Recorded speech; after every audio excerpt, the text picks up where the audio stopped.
Flawless victory. Get over! Your destiny. Flawless victory.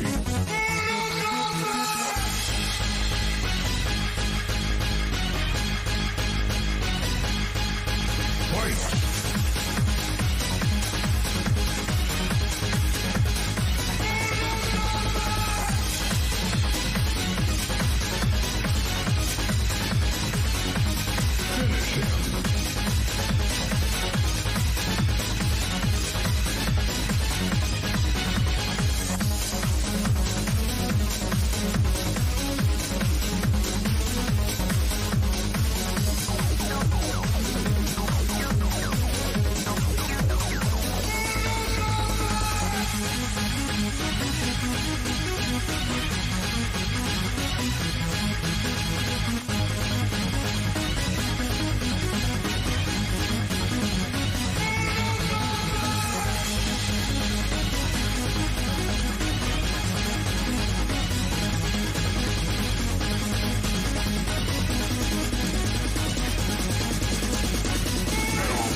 Excellent, Cyrax. Sector. Smoke. Motaro. Jade. Kitana. Scorpion. Sub-Zero. Sonya. Jax. Marina. Johnny Cage. Raiden. Kung Lao. Reptile. Come on. Sit down. Ermac. Sheila. Ray. Psylocke. Shao Kahn.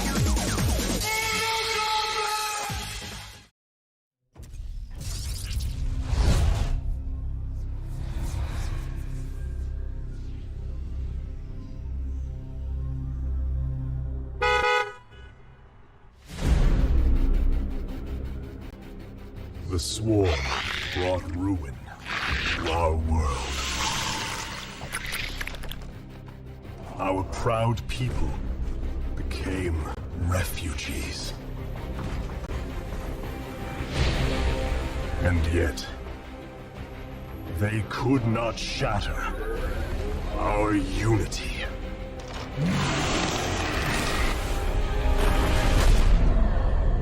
For we are bound by the Kala, the sacred union of our every thought and emotion.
Today, we retake our homeworld. And with it,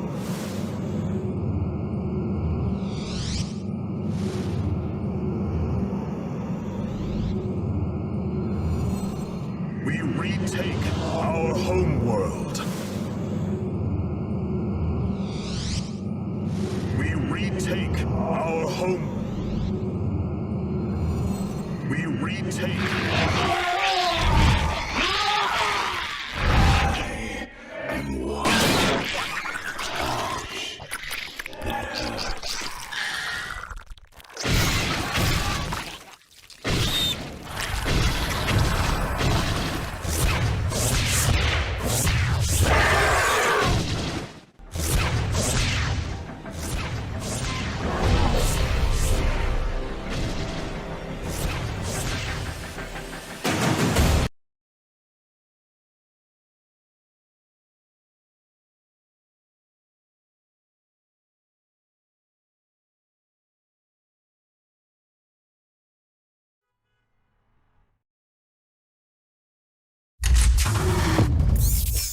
The void.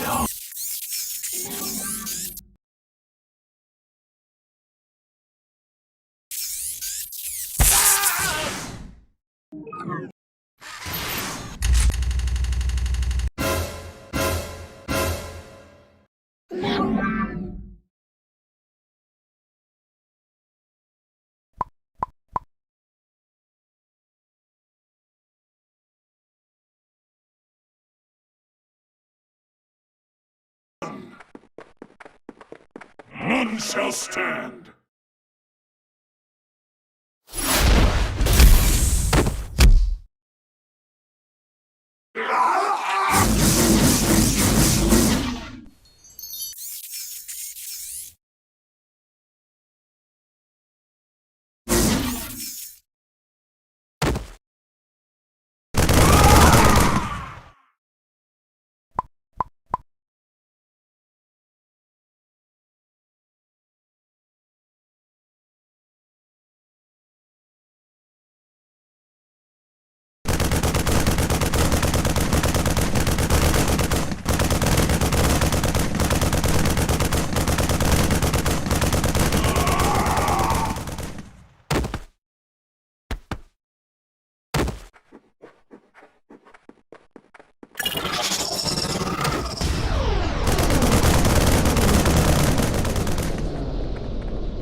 Go, go, go!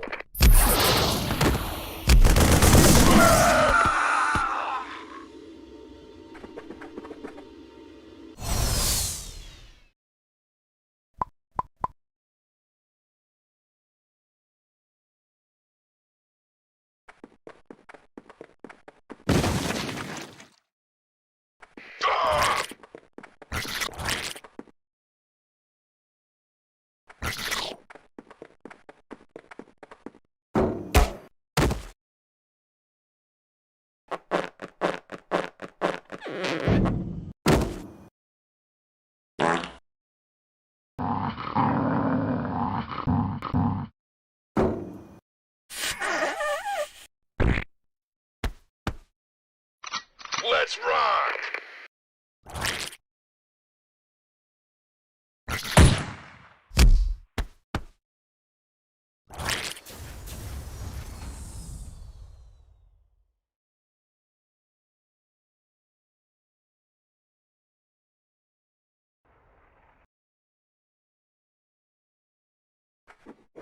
The void hungers.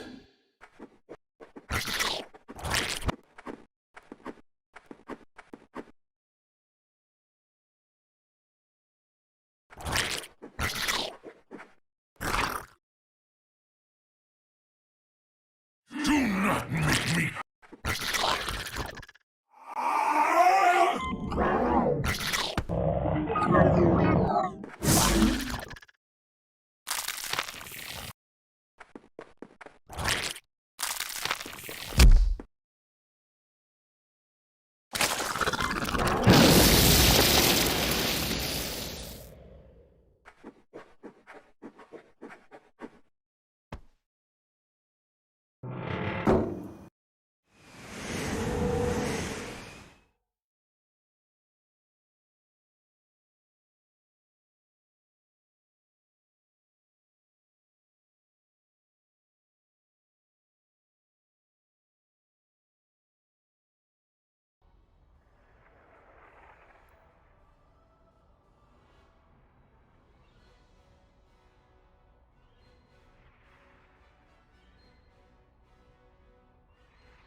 Good afternoon, good evening, everybody.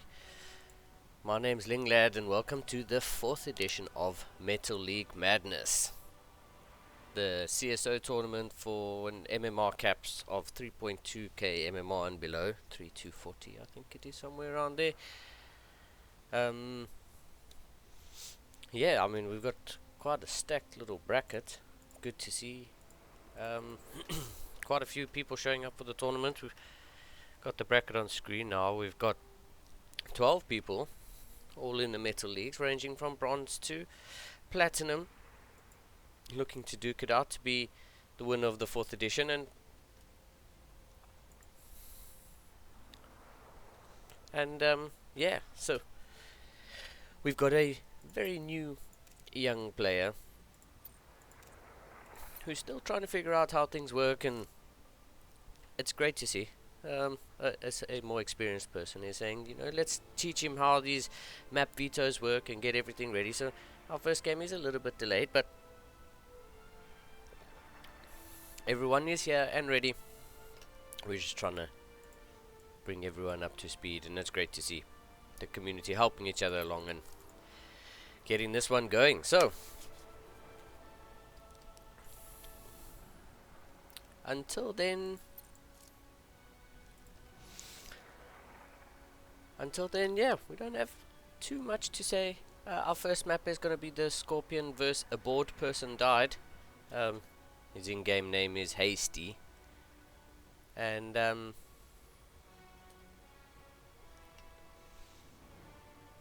yeah, a bored person died is he seems to be getting the grasp of the vetoes now. So the first veto's been done. We've got 3 more to go, and then we'll be on our way.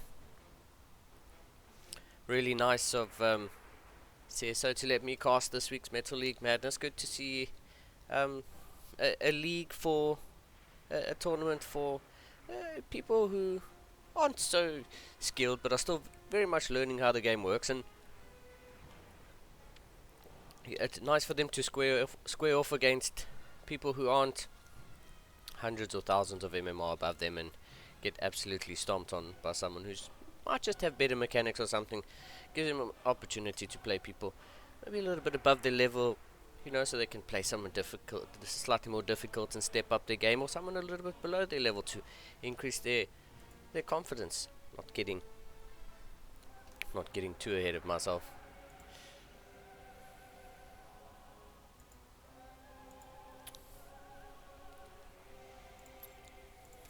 So yeah, while we get this underway, if you haven't already, give us a like and a follow. It really does go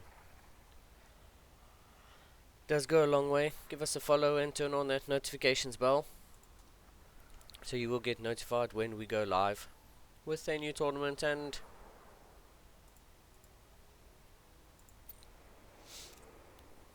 yeah, like I say,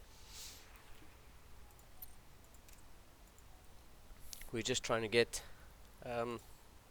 this game started.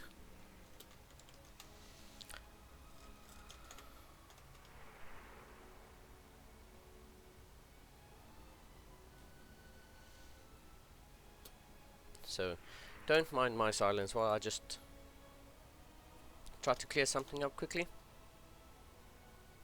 Please excuse my silence.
Hello everybody, I'm back, and it seems like we're almost ready to get this underway. We have one more veto to go, and then we can create our first game. Our first match is going to be a ZVZ, so yeah, this is going to be really interesting. We've got a plat Zerg and a gold Zerg, and we'll see what these two players can throw into the mix. We're going to get a bit of cheesy, or we're going to play a inverted commas macro game.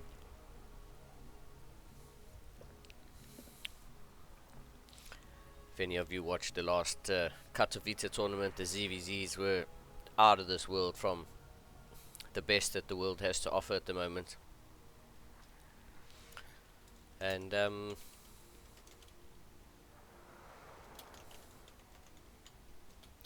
yeah, there are some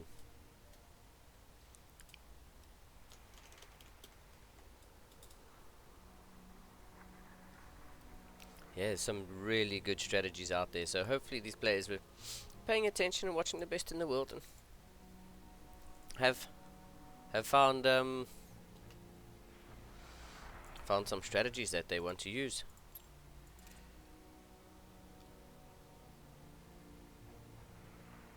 Let me copy that, put that in here.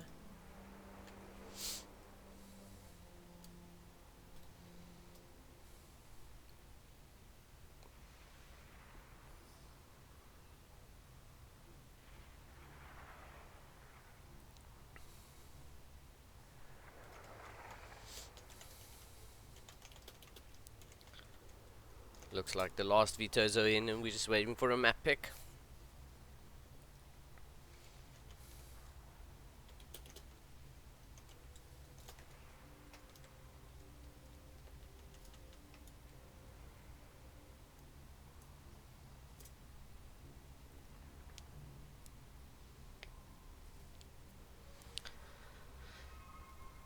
Looks like our second map will be Glittering Ashes.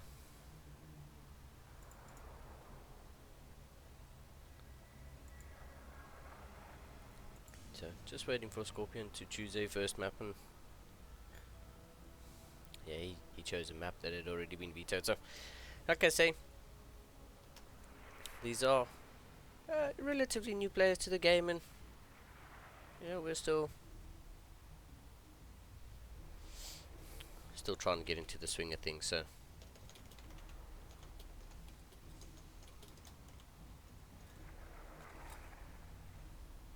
there we go. We have it. It's on, ladies and gentlemen.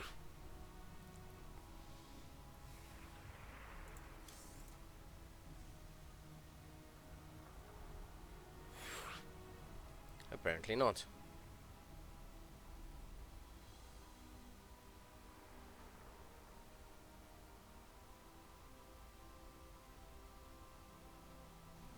Apparently not.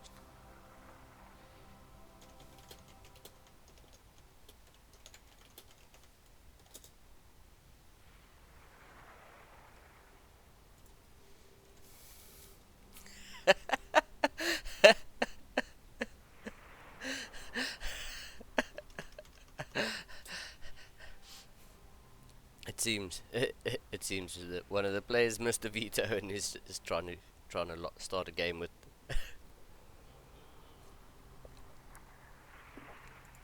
of a vetoed map.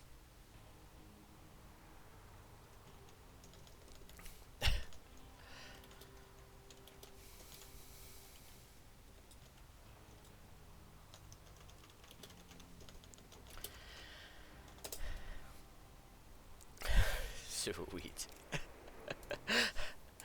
Cool. Our first map's going to be Hardwire.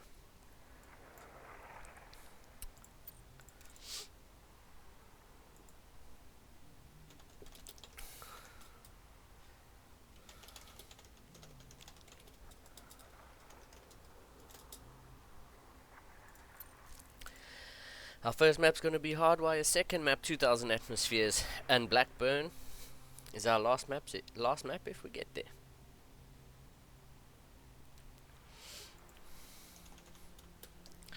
Go-Go's are the calling.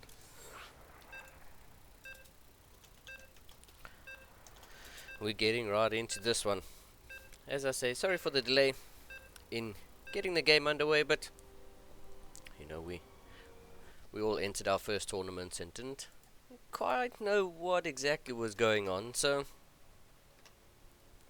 you know, kudos to Hasty. He's a 14-year-old young man from South Africa, and kudos to him for entering a tournament at such a nice young age. Good to see the young people participating in StarCraft, and the community is growing. So I do hope he was watching some of that Katowice, because there were some out of this world games. And let's get right into this one. Spawning in the top right hand corner of Hardwire with the teal Zerg drones. Playing for RBP3, it is Scorpion. And in the bottom left hand corner with the red Zerg drones, playing for Team TGT, it is Hasty. And ooh, Hasty throwing down a 13 pool. Not exactly a 12 pool, but a 13 pool. Looking to bring the aggression here. Hasty is the gold player. Scorpion is the plat player, so we will see what these two players have in store for us. Scorpion going for a stock standard build. 16 hatch, probably 17 gas, 18 gas, 17 pool.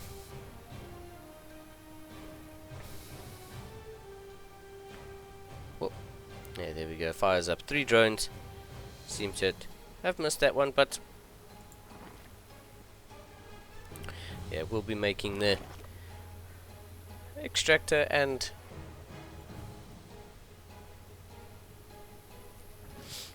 spawning pool. There they are. They fire up, and Hasty going for a 16 hatchery himself, so the spawning pool was just to block off the mineral line, I guess, and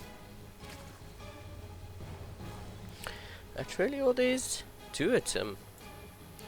Hasty opting to go for a scouting drone, and I do wonder if he quite knows exactly what he's looking for. Scorpion himself does send a drone out to sort of scout in front of his natural to see if there's any proxy hatcheries. Scouting around with a drone, another drone patrolling, chasing Hasty's drone out. And yeah, I mean, 6 lings on the way for Hasty. And ling speed. Scorpion, no ling speed just yet. He's about to hit his 100 gas, and we'll probably start that as soon as he gets to 100 gas. There we are, bang on the money. Does he pull any workers off of gas? Still 2 on gas, but relatively okay. Hasty though, 6 lings down to the natural, and 4 lings of Scorpion on the way as well. Ling speed for Scorpion, quite a while away, but Hasty will have that slight advantage for about 20 seconds or so. The lings of Scorpion gonna poke in here, and so far 1 ling going down, 2 lings, 3 lings going down. Hasty doing a pretty good job of not taking any sort of damage there.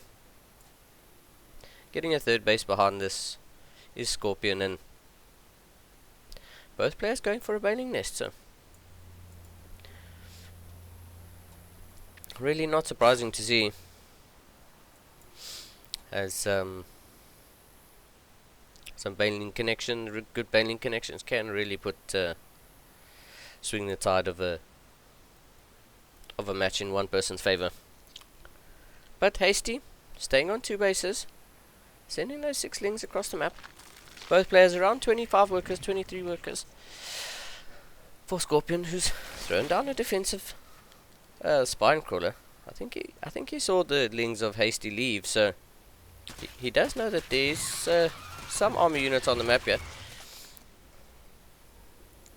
Scorpion with 17 Lings. He's gonna pick off a couple more Lings in the middle of the map of Hasty, and yeah, Hasty sees his Lings moving across the map, throws down a spine crawler, but I doubt that spine crawler is gonna finish in time, and Hasty's gonna need to force out a few more. Yeah, forces building 12 more Lings, and there's those banelings I was telling you about. Whoa. Scorpion not looking to get any sort of damage there. Firing up 9 drones behind us and a Roach Warren. Scorpion says, okay, you're on 2 bases, and you're staying at home.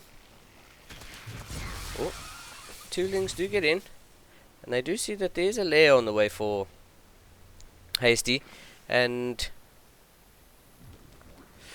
yeah, they get a full scout just to see how saturated the mineral lines are. See, there's an Evo chamber back here, and Hasty now using that lair and firing up centrifugal hooks. So, look, and with the Evo chamber looking to get some sort of upgrades. Scorpion now gonna throw down an Evo chamber of his own as the Roach Warren finishes up, and Scorpion going up 14 workers. Oh. The spine crawler taking out one of those banelings. One baneling not enough to kill workers, but those are some pretty bruised workers now. If Scorpion does manage to get some Lings into that mineral line there are some pretty bruised. There are some pretty bruised drones there, so we'll see if Scorpion can capitalize on that. Meanwhile, +1 missile attacks on the way for Scorpion, who's got looking.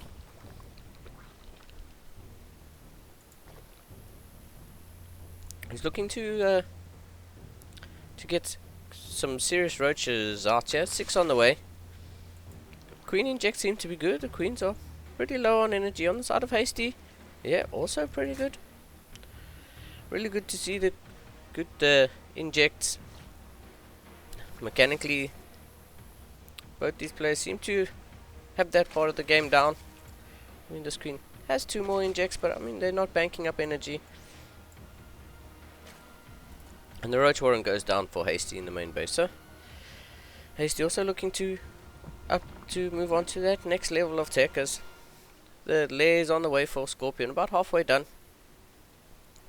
Probably looking to get that roach speed. Scorpion still with a 14 worker advantage. He sneaks a couple Lings into the natural base here of Hasty, and the only thing he sees is the Evo chamber, which I'm pretty certain he saw earlier. Doesn't know that Hasty's got a Roach Warren yet, so Hasty's Roach Warren finishes up, and he's gonna get roach speed first, so we'll see if the difference in upgrades, a carapace upgrade for the Lings helps. As yeah, I think Hasty now sees that. Well, no, Hasty has no idea that these roaches are on their way across the map, and yeah, a few Lings are gonna start to nibble away at this hatchery. And now Hasty's gonna see that there are roaches knocking on his front door. He's researching burrow, and I'm not sure if that's entirely planned, but the queen from the main coming down to help defend, and 4 queens and a spine crawler. Quite a few bruised roaches here. These roaches do have +1, and roach speed is about to finish. There's 3 workers going down, 4 workers going down. A good transfuse there, keeping these queens alive. Roaches of Hasty do pop out, and there's 4 roaches and a queen now against yeah, Scorpion's roaches were getting blocked by each other, but now that they're starting to stutter step forward, a lot of them are actually very badly bruised, and there just might be too much here for Scorpion to get this, to take out this hatchery, and yeah, GG gets called by Hasty, and Scorpion is going to take the first game.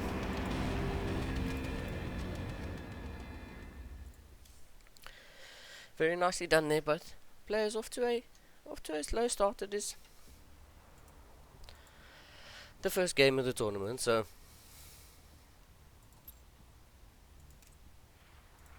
Hasty perhaps not with enough vision to see that those roaches were on their way across. He only saw the roaches when they got to what would be the triangle third base, so yeah, unlucky there, but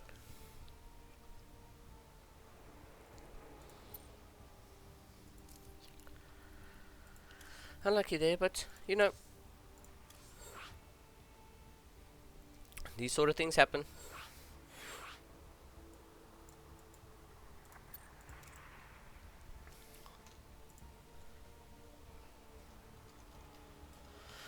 Well done to Scorpion. Fired up that +1 missile and sort of hit at a pretty good timing there.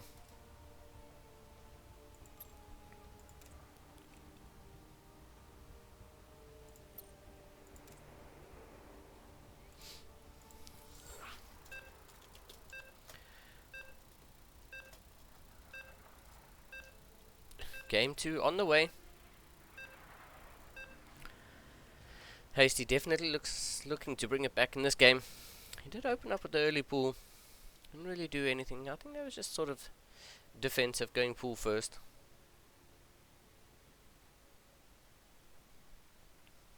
And yeah, we'll see what he can.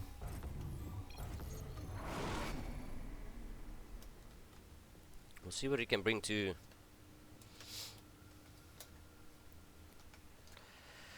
the second game as we get right in. Spawning in the top right hand corner once again with the teal Zerg drones for RBP3. It is Scorpion. And in the bottom left hand corner, going for a 12 pool this time, the red Zerg drones. It is TGT's Hasty.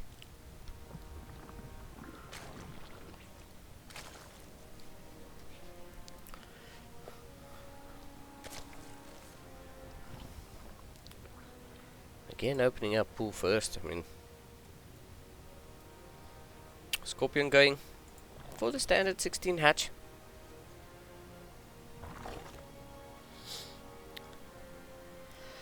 And Hasty with 3 drones straight in gas. So, wow, I wonder if Hasty's really gonna turn on the heat this game. And yeah, it looks like a queen and 2 lings immediately. I do wonder if Hasty's 6 lings on the way. I wonder if Hasty's going to pull off of gas at 100. Get 100 gas for the ling speed. Pull everyone onto workers and just go. First 4 lings popped. And they're taking some really good pathing here. I like this from Hasty. Sending his lings around the map. Sort of going to miss the Overlord scouting parts, but not seeing a hatchery on the low ground is definitely going to be a good giveaway. Hasty also with a good Overlord timing there, so definitely knows how to pull this build off. Scorpion is going to see the lack of a hatchery on the natural one. He'll now see that there are 2 lings on the way, but he doesn't actually know about the other lings that are camped outside his natural. They're making their way up to the ram. Sitting just outside of vision range, and I think he's just waiting for the lings here. These lings now going to come in and threaten the natural base. Yeah, Scorpion really has to pull back. Hasty's got too many lings, and Scorpion's going to have to pull some of the drones in to defend here. I like this idea from Hasty. Just go down, cancel the hatchery, or get a kill on the hatchery. Oh, bang, gets 1 drone. Oh, gets a surround on the queen. It's going to be a dead queen. Nice pick off there by Hasty. At this point, he's pretty much all in at the moment, and he does have reinforcements coming across the map, but yeah, his ling speed finishes up first, and that's going to give him quite a bit more mobility. Some more links coming into the natural here, and I mean, this is a lot. Hasty really looking to bring the fire in this game. Looking to bring it back on the board, and oh, the queen almost gets surrounded. That queen trying on move command, so doesn't do as much attacking as it possibly could have. And yeah, Hasty's definitely going to get a kill on this natural base. It's 22 lings against 5. A Baneling Nest on the way for Scorpion, and if he can get a couple Banelings out, I mean, that will put him in a really good position. Hasty gets the kill on the space, so yeah, needs to get in there and yeah, do some damage. Yeah, I like the Scorpion pulling the drones to help with the defense. Yeah, Hasty putting Scorpion on one base has really helped him, but Scorpion's up 6 workers. Baneling Nest has now finished, so can get a couple defensive Banelings in. That's really going to make a difference. If Hasty pushes up the ramp here, into these 2 Banelings, that could be his entire army gone. Ooh, pulls away just in time. Oh, that was nicely done.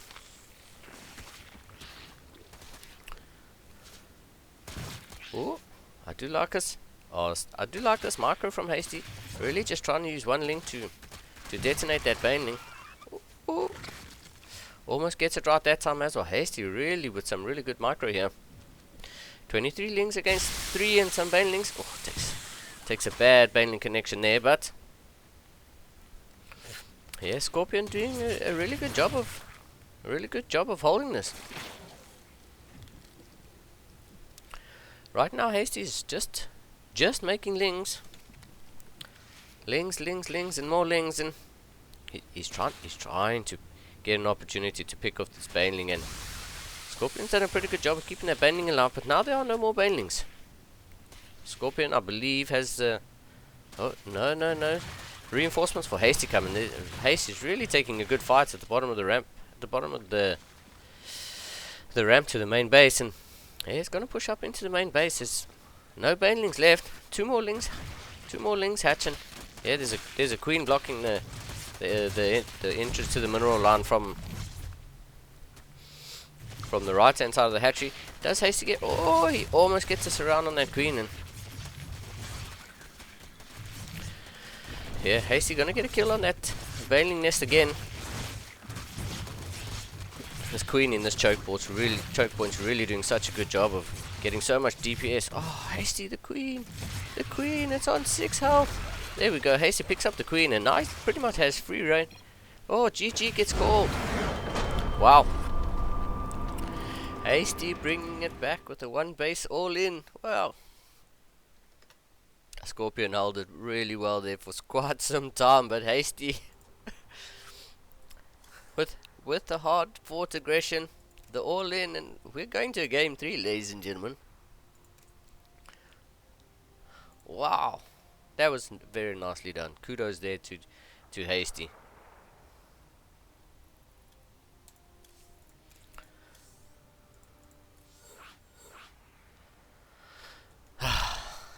That was such a good game.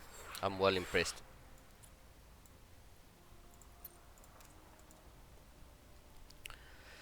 A 14-year-old knows how to turn on the fire when he needs it. Pulls himself back into the tournament, and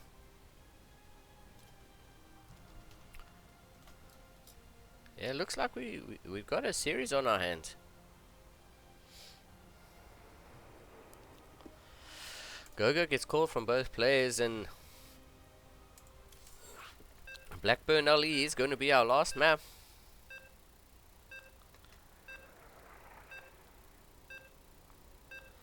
Wow, what a banger of a game to kick off this 4th edition of the Metal League Madness.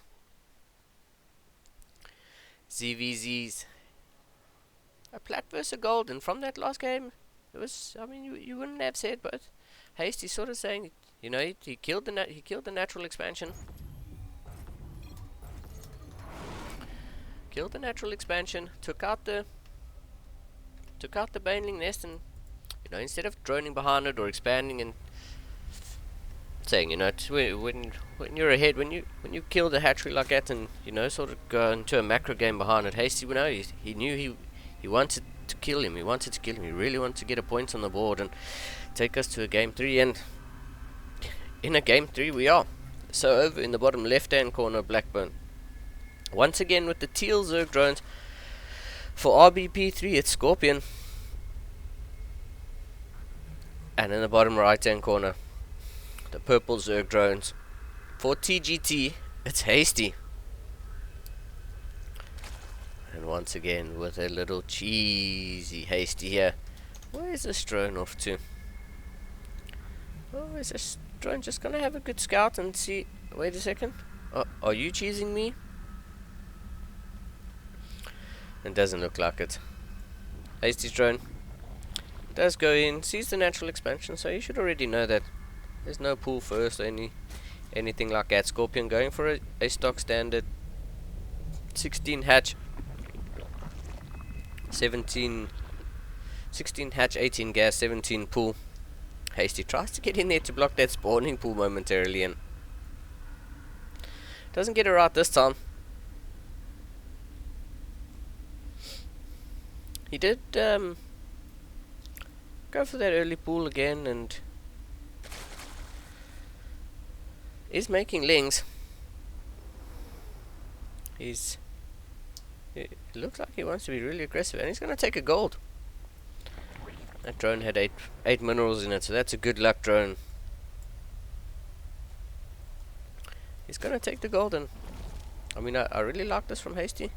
Queen Pop's probably going to see it inject anytime. Yep, there we go. Inject pretty bang on and yeah, these 6 slow Zerglings of Hasty are in the natural of Scorpion. They're going to start to work away at this hatchery. 10 lings on the way for Scorpion, so he's got enough to clear that up. Hasty still hasn't fired up his Zergling speed. Metabolic boost might have just been forgotten about. The lings of Scorpion are here and yeah, Scorpion should know he has more than enough lings to clean this up, and he's going to drive this away. Does Scorpion lay chase, and it looks like Scorpion's going to go all the way. Going to chase Hasty through these slow zones, and Hasty's going to get home. 10 more lings on the way for Scorpion, 8 more for Hasty.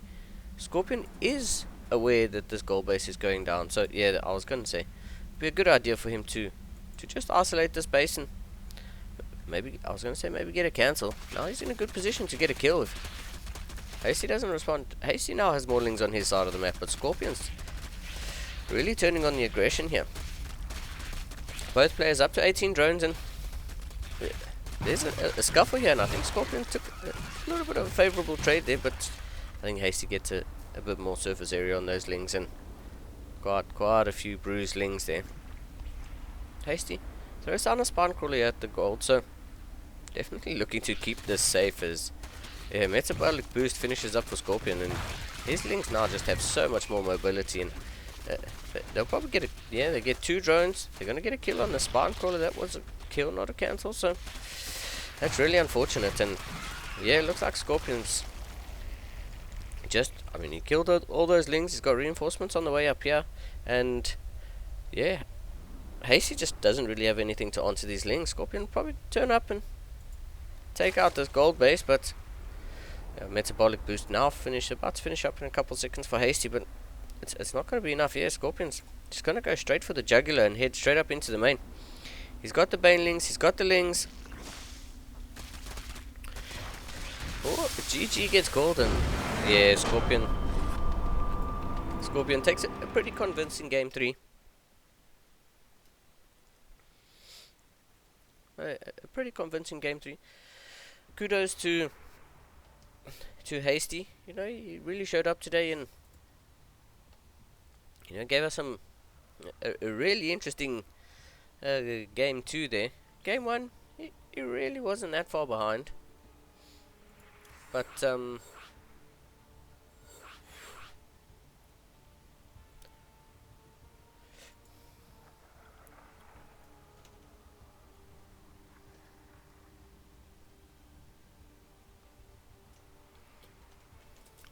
yeah, he really wasn't that far behind in game 1 yet. Maybe just, if he had seen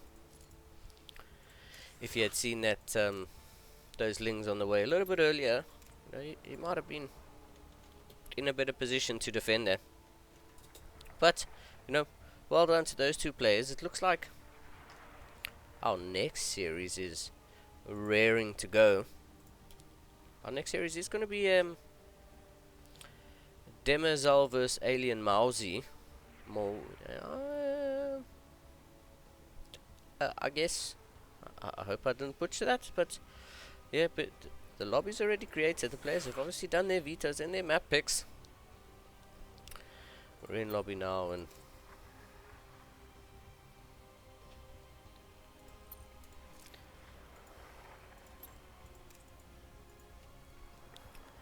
yeah, looks like we're almost ready to go. I'm gonna throw us into a quick Carbot video. Shout out to Carbot and giving us their content and letting us use it on our stream. Such great cartoon work, and good to see, you know, artists and stuff getting involved in the StarCraft world and the StarCraft universe. So stick around. I'm gonna throw us into a quick little Carbot video, and when this game's rearing to go, I'll be right back. Don't go anywhere.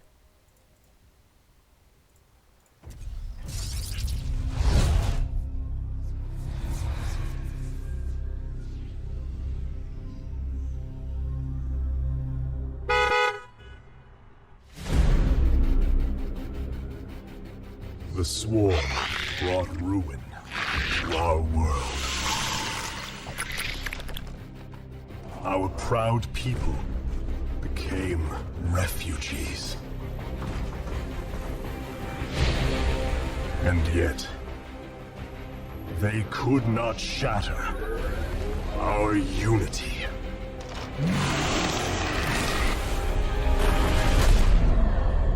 For we are bound by the Kala, the sacred union of our every thought and emotion.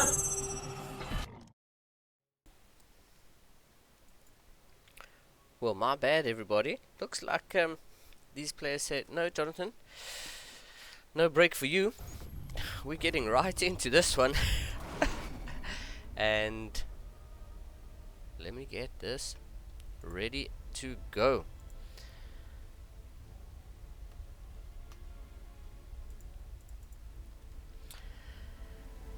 As we have spawning in the bottom right hand corner of Blackburn once again with the yellow Brood War drones, yellow Brood War probes, I beg your pardon. Playing for X-Alien, it's Mousy. Mousy. Please forgive me.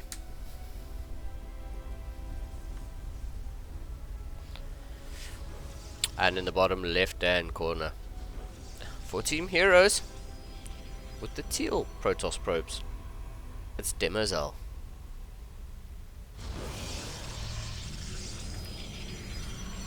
PvP to kick. Round 2 game off. My favorite matchup to spectate. Can be one with gateway units, it can be one with Tempests. We won with DTs. Who knows where we're going in this pretty volatile and pretty chaotic matchup.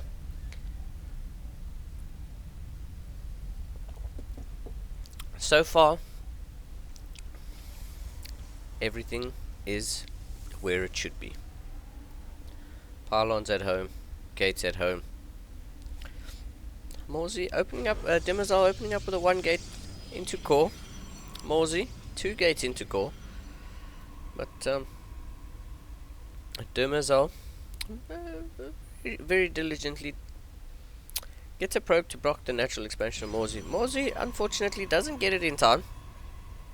Doesn't get the Nexus block in time, and so he's going to be a little bit behind in that regard. But I mean, we'll see how this game pans out.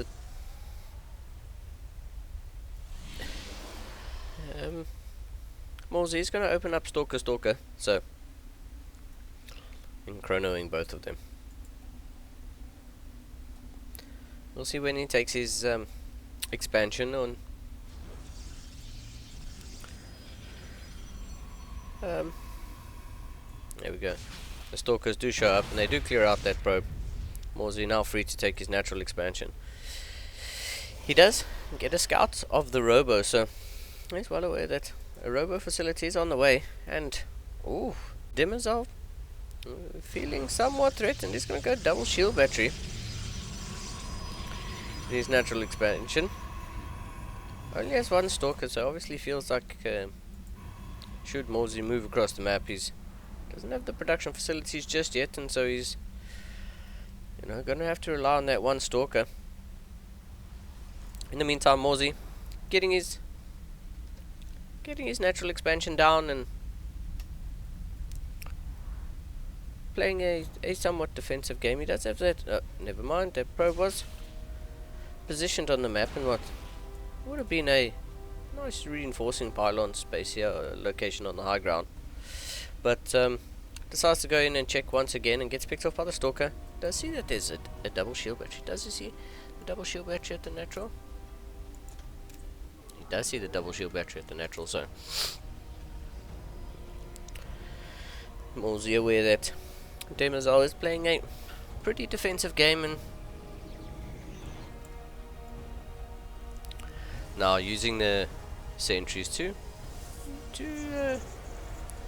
send in a hallucinated phoenix just to see exactly what's going on the side of Demazal.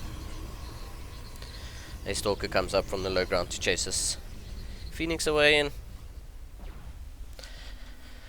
that's all she wrote, really. Demazal does confirm that there's a robo, an extra gate, Salvacore, pretty much everything that you'd expect at the moment. Demazal with a 6 worker advantage. Morsey up in army supply, so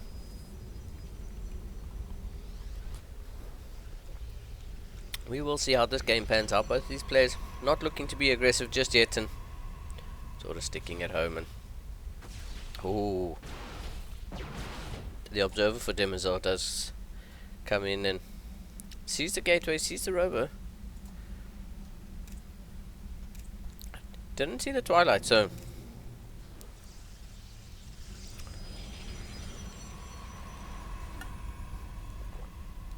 however, the twilight of Demazal has fired up Blink first.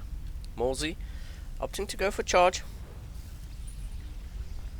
and an immortal, so both these players looking just to take up and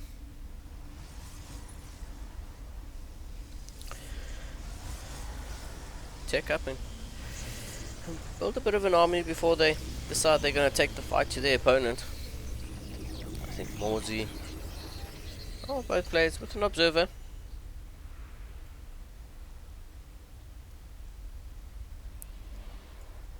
I wonder where that observer of Demazal is. Oh, it's positioned, yeah, just get vision of maybe some possible Blink stalkers coming up into his main bases. Another hallucinated phoenix going across, gonna scout that there's a third bases. Morsey throws down a third base of his own, so far these players pretty much matching each other, apart from the Blink and charge upgrades, pretty much playing even. And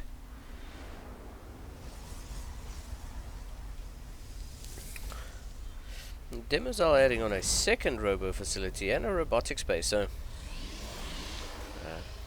probably gonna see some disruptors. That'll be interesting.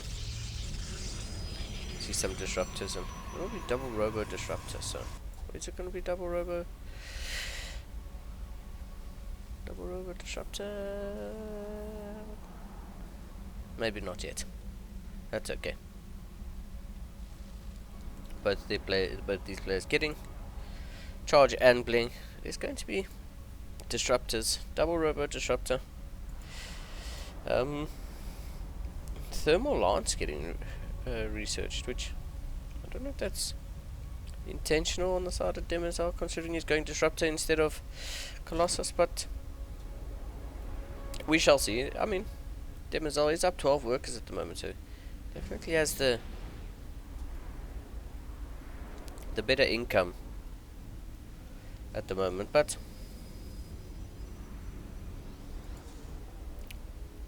let's see how this pans out. 3 more gates on the way for Morsey, so Morsey's definitely looking to be aggressive. Still no Warp Prism.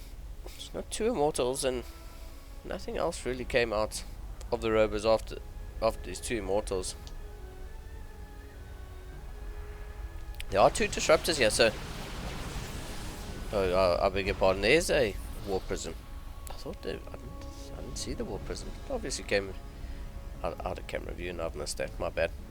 But yeah, there's the warp prism to reinforce, which I quite like. If you're going to throw in an extra 3 gates and so you really want to get aggressive and get in your opponent's facing. I'd like to see Morsey position this observer a little bit forward so that he can actually get some high ground vision and see exactly what he's up against at the moment. But right now Demerzel sort of positioning. Oh, double disruptor shot goes out. Whoop. Good micro out of Morsey to miss both of those shots. As good couple force fields do zone off quite a few of these charge lots for Morsey. Another disruptor shot goes off. Ooh, gets a really good connection, but the disruptors move too far forward and Morsey's going to pick off both of them. A third disruptor shows up. Oh, gets such a good shot out of vision range and gets good connection on the army there of Morsel. Demerzel is able to drive this back, but a big warping of charge lots, and oh, that's not going to be enough. Yeah, Demerzel, you need to back off and get home. Is Morsey going to press the issue now? Pick off, yeah, blink, good blink. Picks off both immortals. It's a nice catch there for Demerzel, and yeah, a round of blink stalkers warping here for Morsey, but the army supplies 10 up in favor of Demerzel, as is the worker supply. So Demerzel in a pretty decent position. His army is pure blink stalker with 3 sentries at the moment. So what's on the high ground over here? 3 stalkers and a disruptor. Demerzel with the map presence, taking a 4th base behind this, and the 4th base is going to be the gold. So in a pretty decent position there. Let's have a look at the army. Yeah, 2 disruptors, 2 immortals. Yeah, both players. Nice to see both players using their robo facilities, and I mean here we see Dark Shrine finishes up for Demerzel. I don't know how impactful that's going to be if Demerzel is aware that Morsey has an observer. So I was trying to see, did I see a Templar Archives in production tab? I did see a Templar Archives in the production tab. So 3 Archons on the way here for Morsey. So I mean, both of these players just choosing slightly different army compositions, and I mean, we'll see how they face off here. Morsey's got the high ground, and Demerzel only now sees that, but I mean, Demerzel really just has a few disruptors and a lot of stalkers. Wow, that's like Demerzel has 32 stalkers. Jeez, that's something you have to respect when your opponent has upgrades 1/1 on them. Morsey, on the other hand, has +2 attack upgrades and is not going for +3. No armor upgrades just yet for Morsey, so is really looking at getting that damage done. Demerzel with the map presence at the moment is going to take a 5th place. That's a really fast 5th nexus. I mean, in comparison to Morsey's 4th nexus, that's only really finishing up now. Both of these players missing each other's movements in the map, and I mean, it's Morsey's gonna pull back here. Looks like a charge lot run by here, but this is the entire army of Demerzel. Yeah, Morsey's definitely gonna lose his 4th nexus and really has to take a good defensive position here. These disruptors go a little bit forward, and I mean they do fire off a few purification novas. They get a few good couple shots, but that aggressive link there by by Demerzel is so good. I mean, it really forces the yeah, done. It really messes up with the target firing of the army of Morsey, and Demerzel doing a pretty decent job of closing out game 1. Both players neither player actually being too far ahead of the other player or anything, but wow, these players are swinging. Both plat players, both Protoss. Game 2 ready to go. Wow. Yeah, Morsey doing a pretty good pretty good. Pretty good job at trying to hold that one off, but I think Demerzel just sort of circumvented his army and got into a really good position. A lot, like there were a lot of Blink Stalkers there. Very nicely done.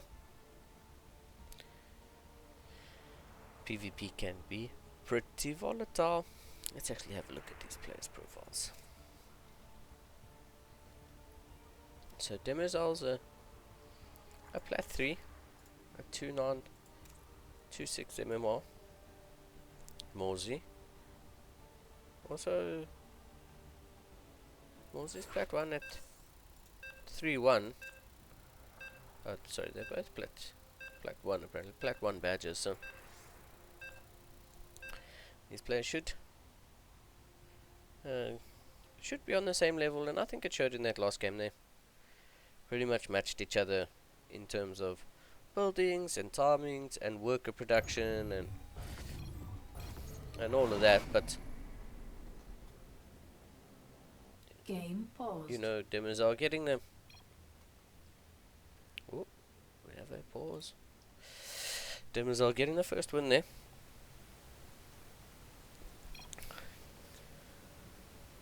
Oh, Demerzel seems to have entered another tournament. He's already participating in this one, so it looks like he's got a little bit of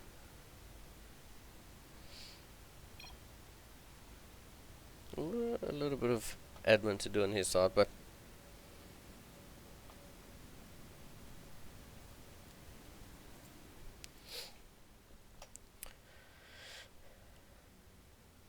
let's see.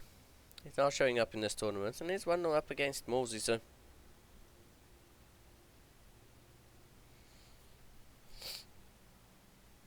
let's see what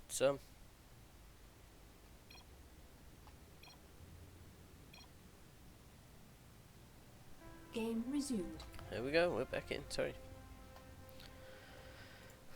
Let's get these player introductions down. Spawning in the top right hand corner of 2000 atmospheres.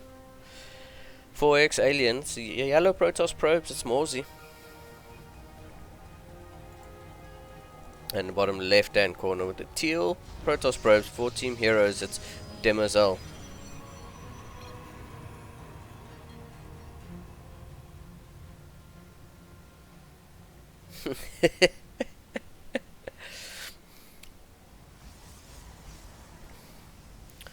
Morsey going for the low ground expansion. Gonna wall off and almost try to guarantee himself a natural expansion as Demerzel is sending a probe off on a walk. Do probes walk? It's a question. Do probes walk? Something I'll try to find out. Oh, not the most direct path to your opponent's side of the map, but Demerzel gets the probe there. Almost in time to do a Nexus block, but wasn't actually going for the Nexus block. Just gonna mine 8 minerals, and I thought he was gonna mine 8 minerals and head on home, but no. Does a little bit of a scout, doesn't gas block his opponent, and isn't going for a fast Nexus of his own, so Demerzel still on 1 base, where's Morsey's? Natural Nexus is halfway done already. Definitely going to give him a bit of an economic lead in the early game, and we'll see if that might translate into a win on the board.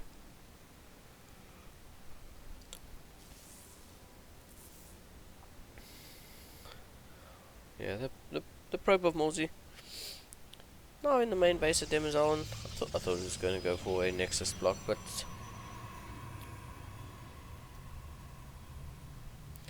yeah, Morsey, not his intention particularly, but Was he checking for proxies? Trying to see if Demerzel's hiding anything on the north side of the map, but answer to that question is no, not yet.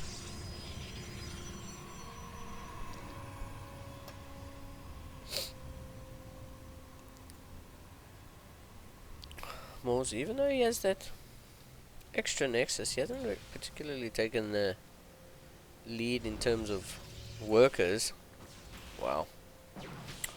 Demerzel hiding a proxy Stargate on the map, but possibly not in the best location. He's chronoing out a Oracle, so Morse is going to be well aware that this Oracle is on the way. Oh, is the Oracle going to finish in time? Oh wow. One more Stalker shot away and that Oracle would not have finished. These probes have to evacuate the main base and head into the natural. This Oracle gets one probe already. Oh, some Oracle marker gets 2 probes. Oracle with 3 kills. Really nicely done there by Demerzel, getting something. Knowing that his nexus was delayed, but now both players on even work accounts. Ooh, Demerzel just didn't have that Oracle in the little pocket over here where the Stalkers can't reach, and does lose the Oracle. He's got that Stargate unpowered on his opponent's side of the map, so yeah, there we go. Morse is gonna come. He's gonna try. Oh, that's so unfortunate. He has one Stalker stuck. Until he gets Blink, he can't get that Stalker out.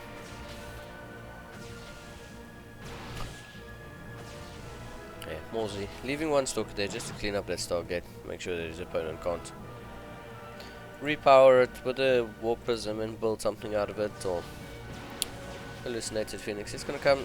Whoop. It's gonna get taken out by the Stalkers, but does see that there's an Immortal on the side of Morsey, so Demerzel now taking gases 3 and 4, so they're good looking to take up. Both players going for Blink, but Demerzel's is significantly faster, so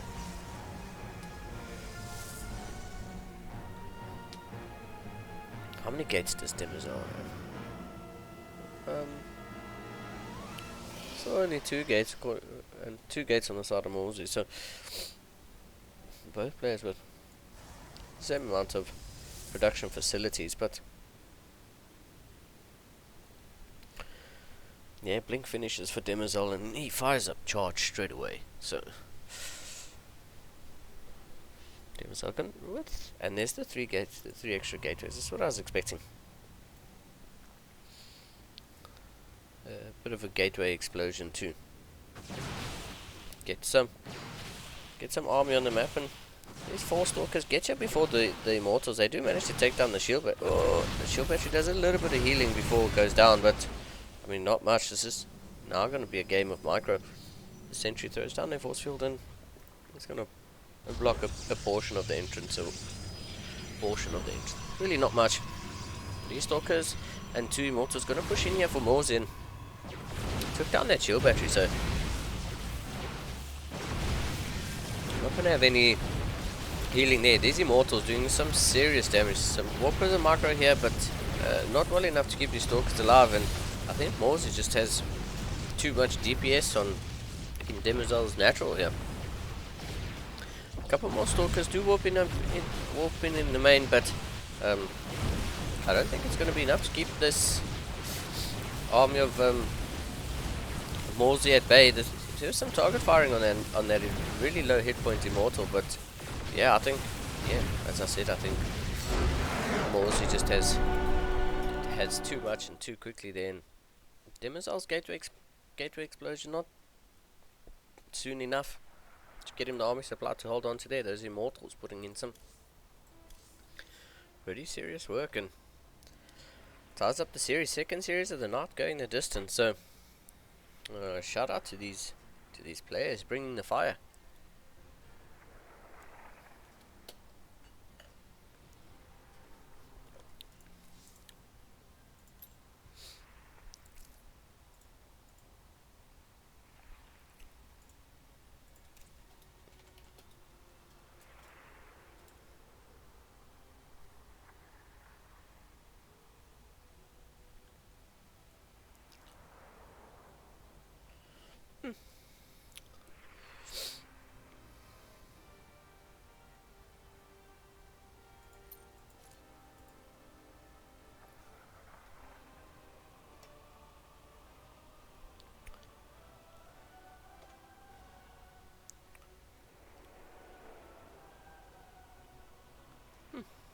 So,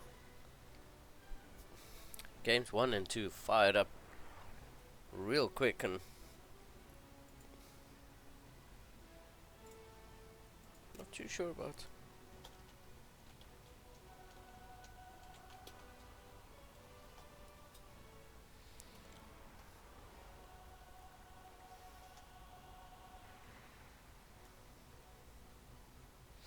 Not too sure about game 3.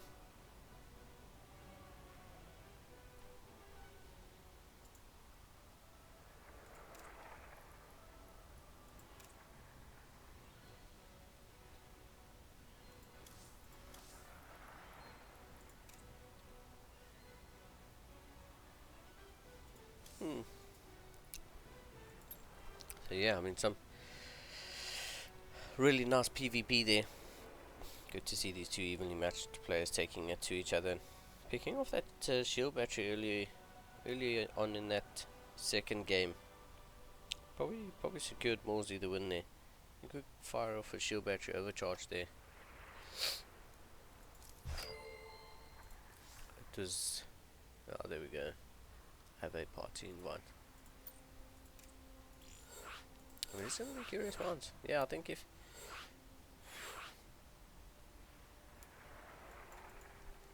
Demerzel had done...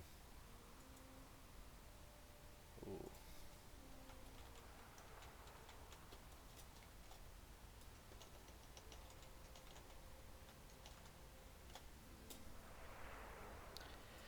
If Demerzel had fired off a... yeah, it had done a bit of...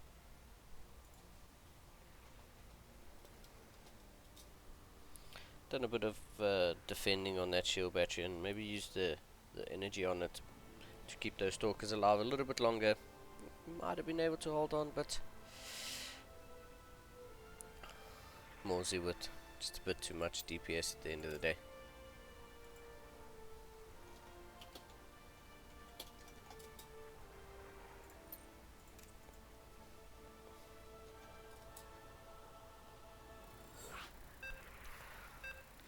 Game 3, the decider of the series, is going to be played on Curious Minds.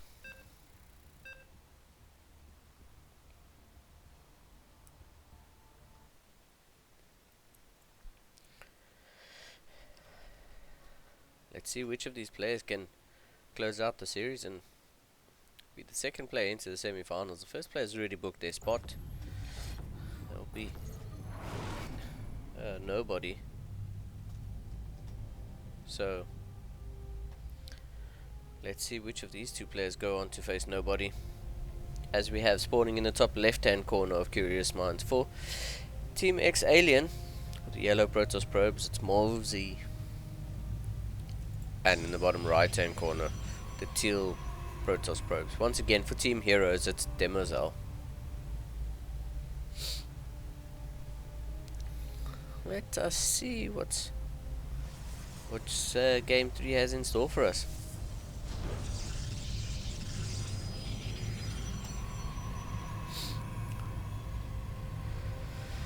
Once again, Morsey going for that low ground expansion. I say low ground expansion. This game is 3 tiers, so I'm going for expansion, the wall off at the natural, rather than the wall off at the top of the ramp going up into the main. So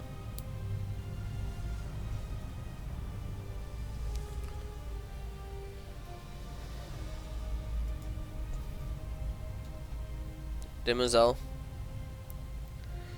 sending a probe across the map, and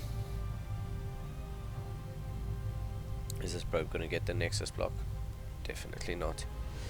Oh, I say definitely not. But cybernetics core gets thrown down, and an extra gate here for Morsey. So okay, this probe is going to see the cyber core and the extra gateway. But no Nexus block. Meanwhile, on the side of Demerzel's going to get to throw down that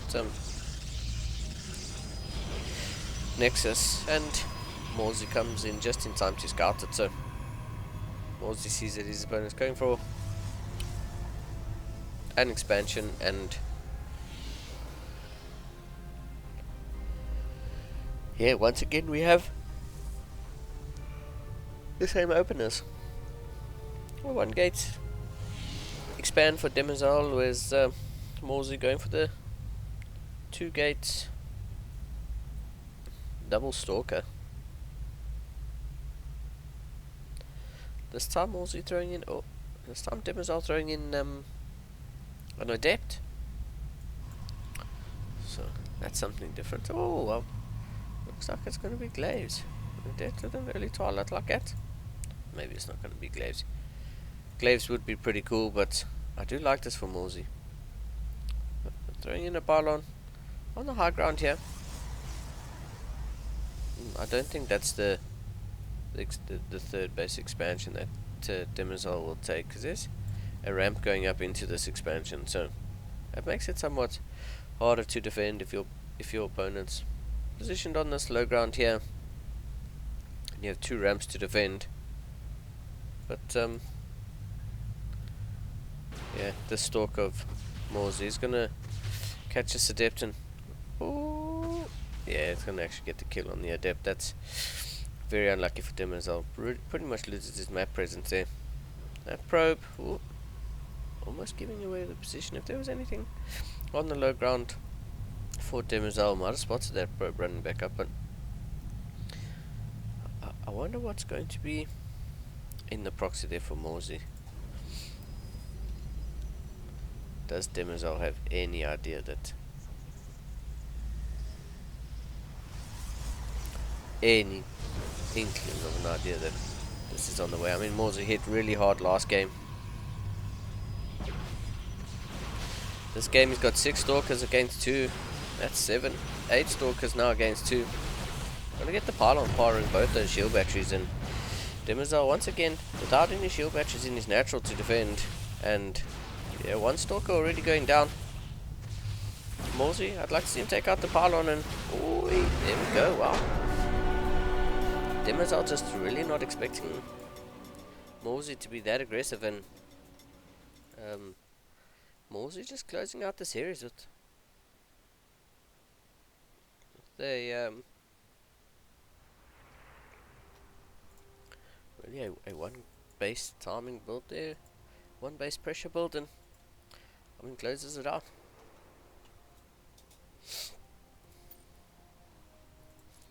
So as I said, the winner of this will go on to face nobody in our first semi-final, but second semi-final is yet to finish up. We have waiting for the result between, I think, Shayminute and Kareta pair. Yeah, that's correct. So we're waiting for the results of Shayminute and Kareta pair. Kareta pair, a CSO player, and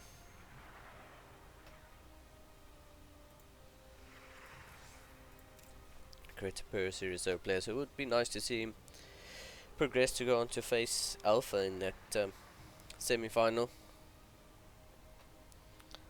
I'm gonna throw us into that Carbot video that I mentioned earlier.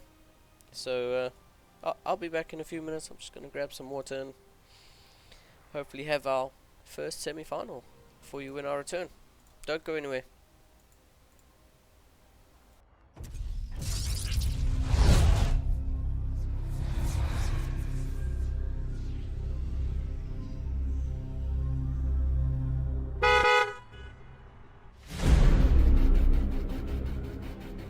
The swarm brought ruin to our world. Our proud people became refugees. And yet, they could not shatter our unity.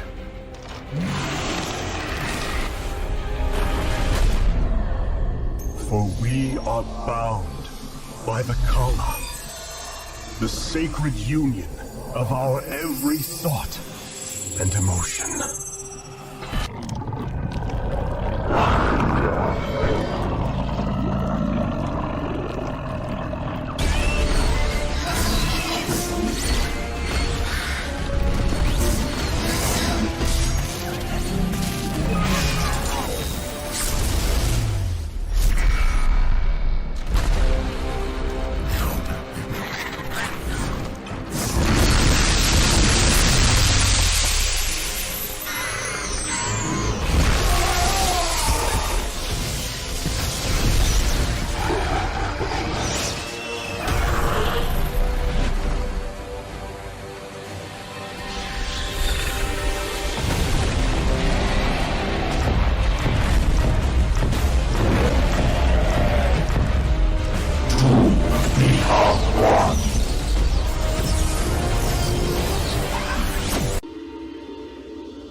retake our homeworld. And with it,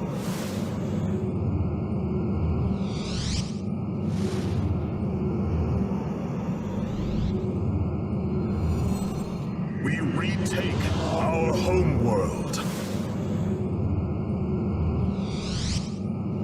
We retake our home. We retake.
I am the swarm.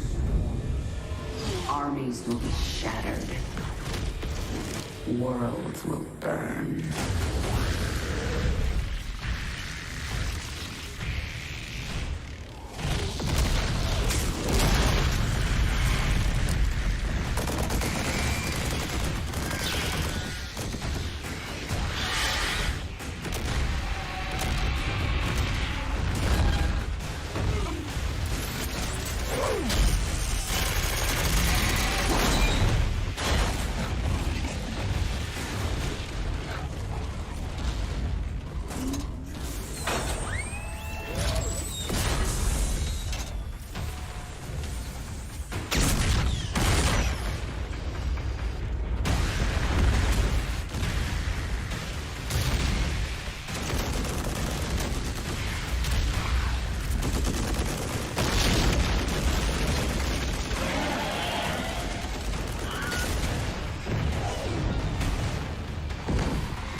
Now at last, on this world, vengeance shall be mine.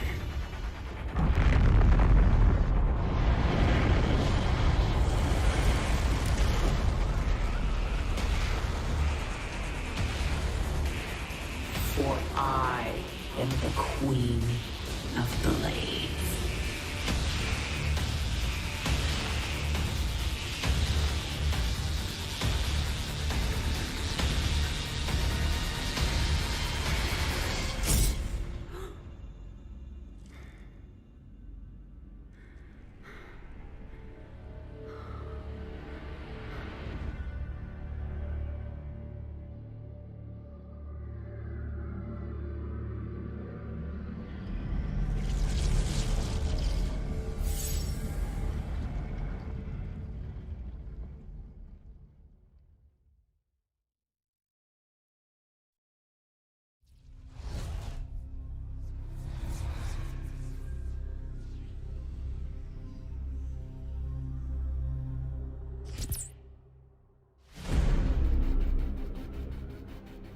the swarm brought ruin to our world.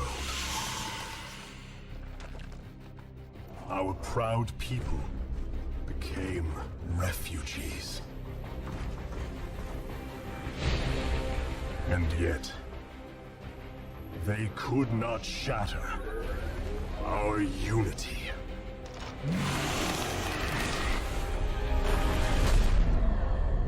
For we are bound by the Kala, the sacred union of our every thought and emotion.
Today, we retake our homeworld, and with it, our legacy.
Hello everybody, welcome back. Apologies for the somewhat extended break there. It looks like Karetapir and Shamanite are quite evenly matched, because those two are still duking it out in their round 2 match, and the winner of that's going to go on to play Alpha. The other semi-final has kicked off, and so we'll be waiting for the second semi-final to get ready to roll. So yeah, it's gonna be a slight delay in getting the next game to you guys, but yeah, I mean we're really looking forward to. I'm really looking forward to seeing who wins between these two. If I have a look at their profiles, Shamanite is a Platinum 1 Protoss, and Coretta Pier is a Plat 2 Zerg, so oof. Let's hope that's not a 35-minute Sky Toss Spore Crawler Forest game. Well, let's hope it's in game 3 and not just game 1 and only starting to kick off now. That would be pretty unfortunate timing, but let's see how these two players get on, and once they're done and we're ready to kick that one off, I'll be sure to bring it to you with as few delays as possible. In the meantime, if you haven't already, give us a follow and hit that notification bell so you find out when we're going live and putting some content out there for you guys. This, as I say, this is the Metal League. This is for players of 3,200 MMR and below. As long as you're classified as being, as long as you are a metal ranked player, you are able to enter this tournament and participate. And we take this opportunity to remind you that next week, the 12th of March, next week Saturday, the 12th of March, we have the CSO Cup number 40, which is a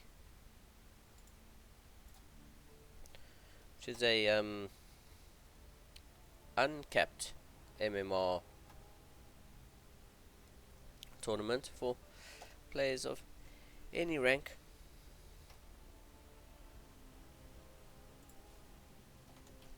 And yeah, the week after that we have Contender, which is our MMR capped event, and that is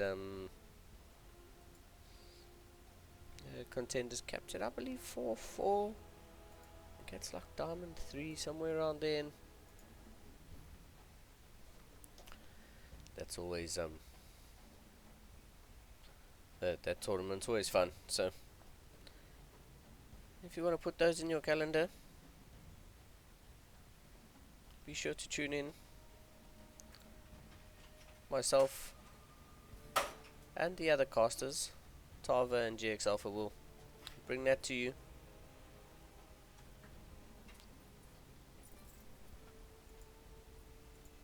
So stick around for that, or put that in your calendar and tune in for it. It seems like we have a result. Oi! And so Shamanite apparently taking out CSO's Kuritapir to go on to face Alpha in the semi-finals.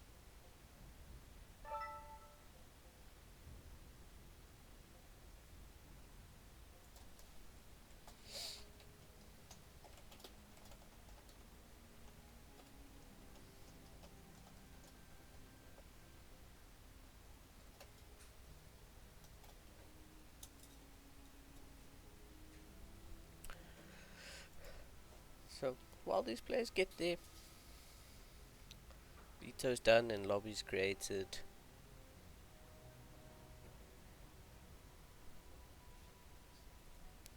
let's see. Oh, it was a 2-1 victory. So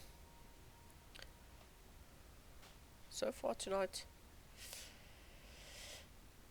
1, 2, 3, 4, 5 games have been 2-0, and 1, 2, 3 of them have been 2-1. So I mean,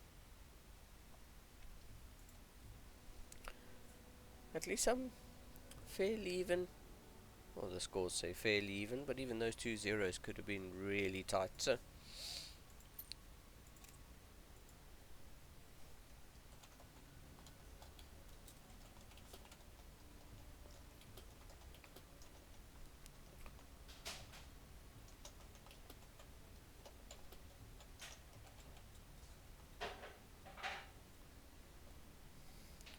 let's see. We're going to try and get this game to you as soon as possible. Like I say, we'll be casting 2 more games this evening. It'll be the semi-final between Alpha and Shamanite, and then the finals. The winner of this game will go on to play the winner of Nobody and Mousy. So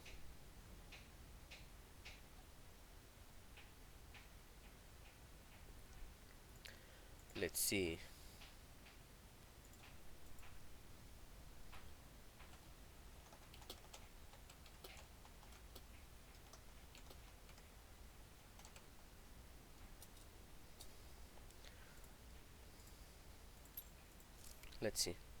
While we try to get this underway, I'm going to throw us into quick little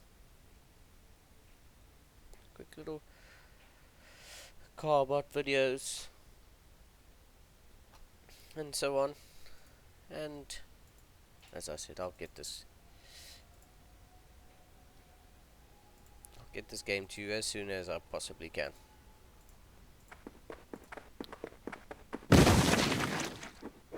The void hungers.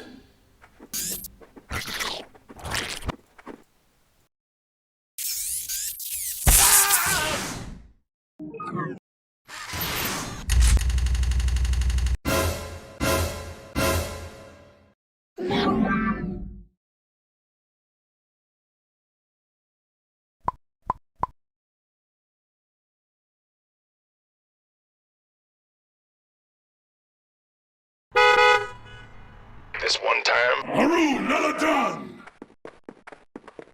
None shall stand!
Let's rock!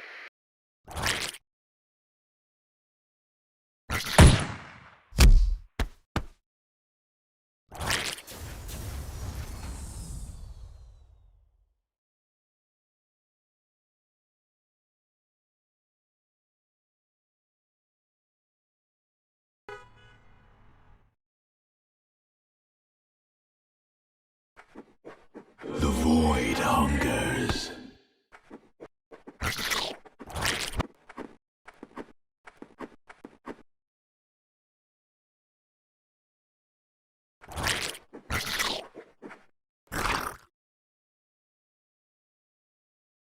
Do not make me.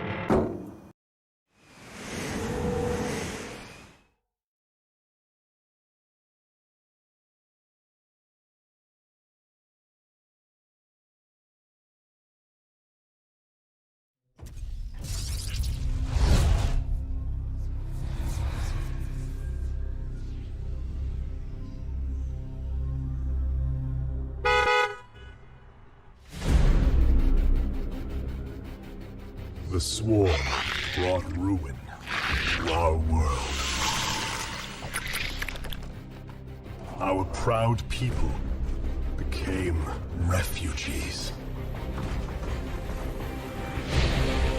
And yet, they could not shatter our unity.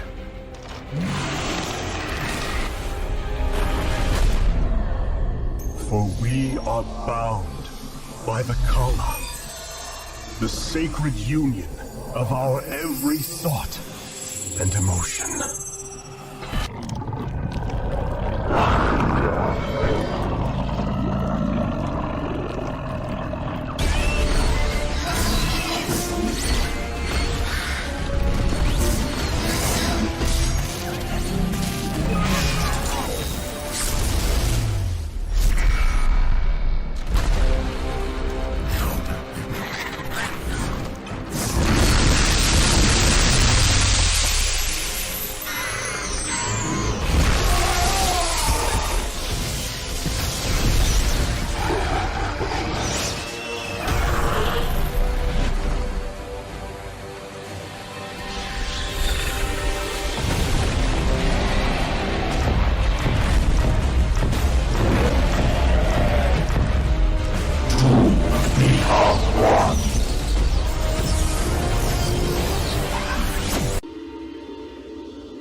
world. And with it,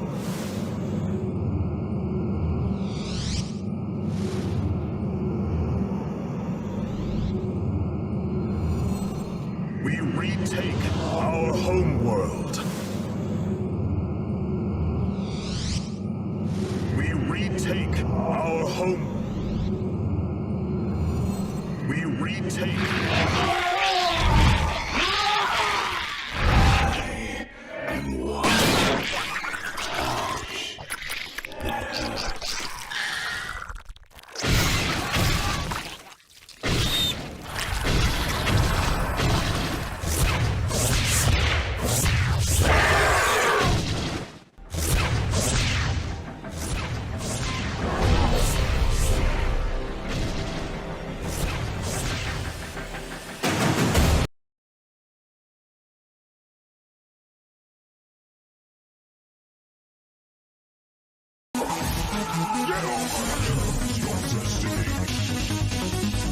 Flawless victory.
Excellent. Cyrax.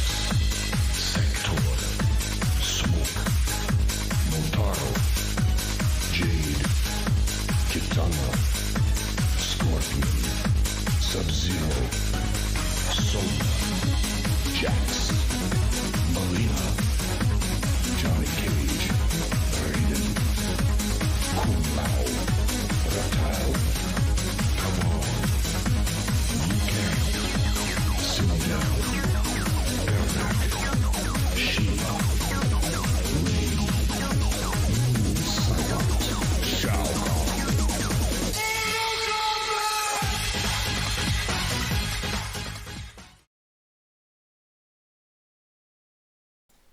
Hello everybody, welcome back. So, once again, sorry for the somewhat extended delay.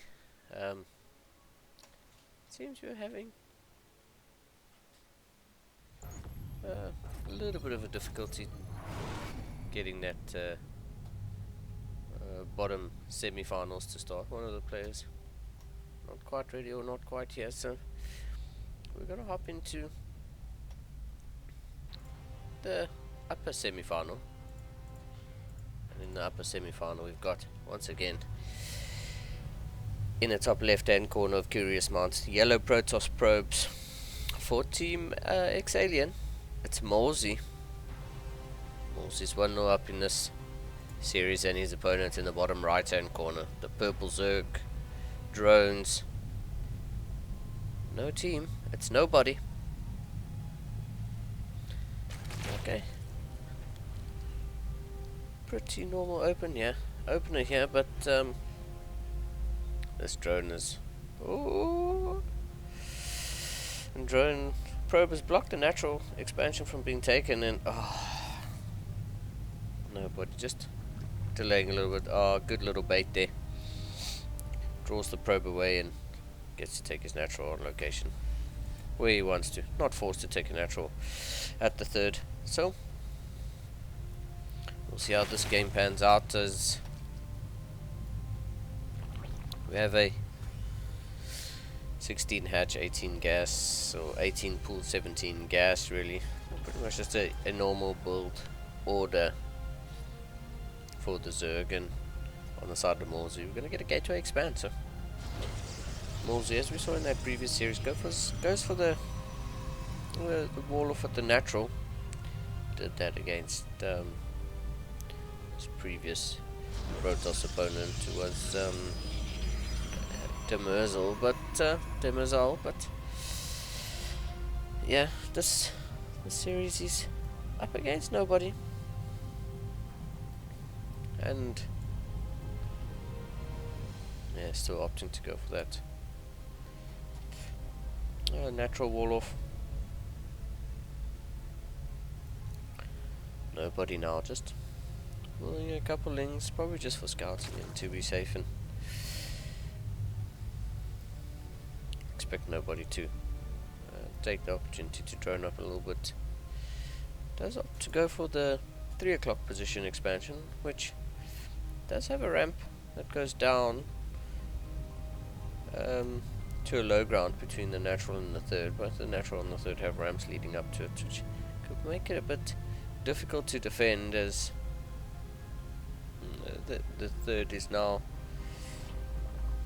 on the high ground, so to say. But we'll see. There's a probe patrolling this triangle shaped third, which hasn't been taken. Nobody going straight for the third on at the 3 o'clock position. Roach speed on the way, 1 Evo chamber, and a Roach Warren on the way. So there is a Overlord, yeah. I haven't particularly scouted that the Twilight has been built, but a Glaves is on the way, and it is being chronoed out. So Morsey looking to get pretty aggressive with a Glaive Adept build. Nobody comes in with a really good really well timed scout. He sees the 2 extra gates in a robo facility. He sees the Twilight's researching something, and I mean, Morsey's probably not certain what that is, but sees enough and pulls the Overlord back. One Stalker is going to come to the high ground, and hopefully get a kill that Overlord. But I think nobody's done a pretty good job of pulling his Overlord away in time. Warp gate finishes up, and these 2 gates in the natural are going to start converting into warp gates, and as these gateways finish up in the main, they too will become warp gates. A warp prism on the way, as Glaves finishes up. So the warp prism is definitely going to be the key here. Is we see a spine crawler on the way in the back of the main. Rather unusual place for a spawn crawler to be. But you normally see a spore crawler covering the mineral lines, but nobody's saying, oh, should I put a spawn crawler there? Is +1 missile attacks is on the way, and yeah, these lings are gonna catch the probe. But always when nobody actually gets to see that these adepts are shading in, and the adepts are gonna shade into the natural. Yeah, cancel the shade and go up into the third. And only thing here in the third was a Roach transfer into the rally point and a Queen. The adepts immediately get a Queen, and yeah, now nobody sees it. It's a Glaive adepts. It's got a few Roaches to answer this, but Roaches in such low numbers aren't doing a particularly good job. Another 4 Glaive adepts do show up, and these adepts make their way to natural mineral line. Yeah, I knew they were going to finish that shade. I mean, you pulling the army out of place, and these adepts are getting quite a bit done yet. I think these 5 Roaches are going to be enough to clean this up, but these attempts have done quite a bit of damage. Molesy now up almost double the army supply, double the worker count. As I say, they had quite a few drones hatched for nobody, and the supplies even up. Looks like this is going to get cleaned up quite nicely by nobody, as enough roaches pop out, and yeah, now nobody taking the opportunity to build drones, and more drones. 3 more queens on the way, and nobody's taking the supply lead. Couple immortals, immortal and a couple of zealots just chilling at home. There's a second immortal chilling at home, trying to not be poised to not take any sort of counter damage. Both of these players started to fill in their tech. Templar archives on the way in for Molesy, as the Hydralisk Den about to finish up. There we go, Hydralisk Den, the back of the natural, about to finish up, and let's see if that's going to be it's going to be a Roach Hydra composition here for nobody. So Hydralisk speed on the way. I think it's muscular augments. Is that what it's called? I might be wrong, but I think it's muscular augments. The Hydralisk speed is Roach speed is also on the way. So looks like Molesy's nobody is poised to make a 3-base Roach Hydra attack, which I don't actually mind. I mean, I would like to see a bit more creep spread being pushed through, and +1 missiles finished, +1 carapace on the way, so nobody getting the upgrades for the units he has right at the moment, and not doing like a melee upgrade for something that doesn't particularly need or won't particularly use those upgrades. Nobody. Yeah, he's down 4 workers at the moment, but really doing a good job of spending his money, which is something I like to see. As I say that, he builds up a little bit of a bank, but he does have the supply, and there we go, fires up 9 more roaches.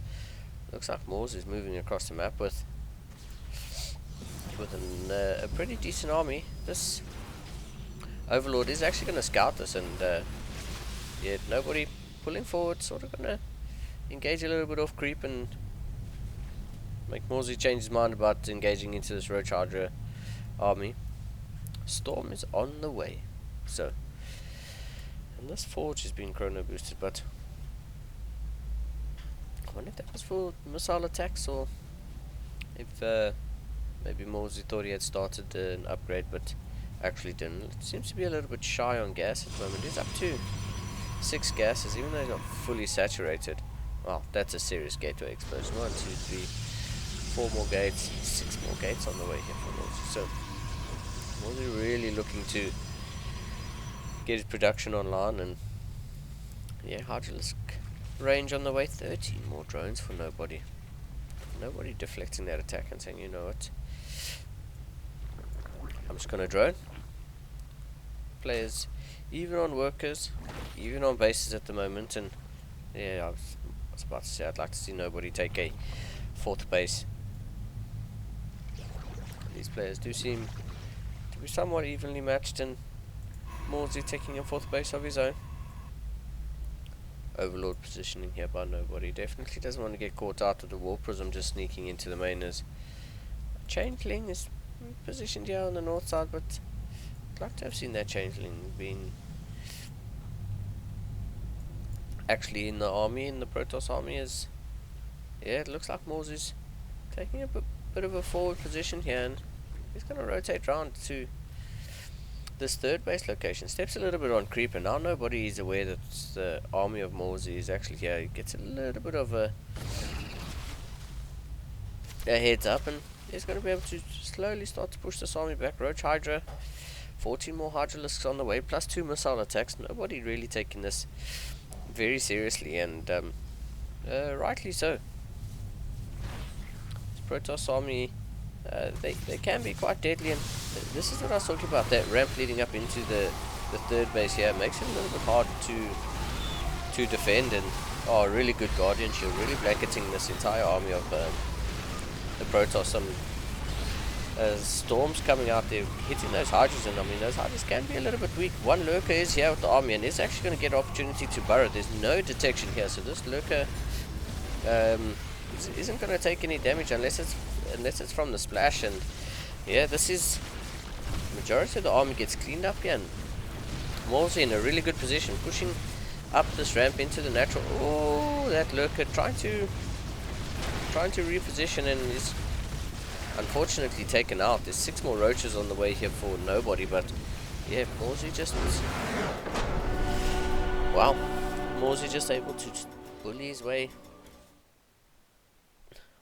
through there. And even though nobody had the supply lead and better upgrades, that ramp going up into the third base location just makes that such a difficult third base to take.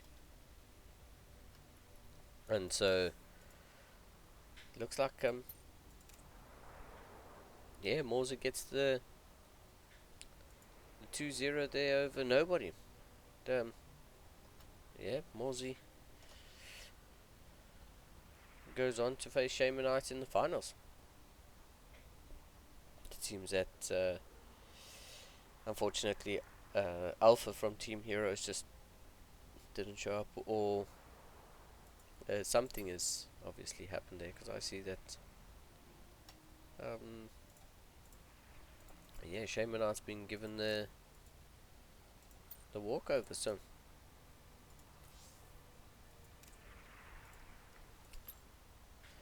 yeah, unlucky there for Alpha.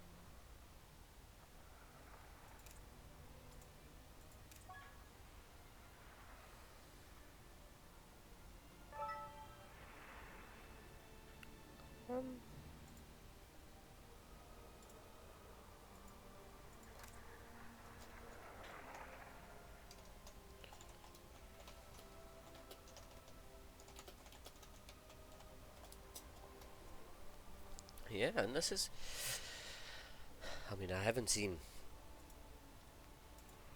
Shamanite play this evening, unfortunately. I was looking forward to seeing, spreading the content out a bit, and obviously things haven't happened that way, but yeah, we're gonna see Morsey once again. We seem to have probably 3 games now that we get to cast of Morsey, so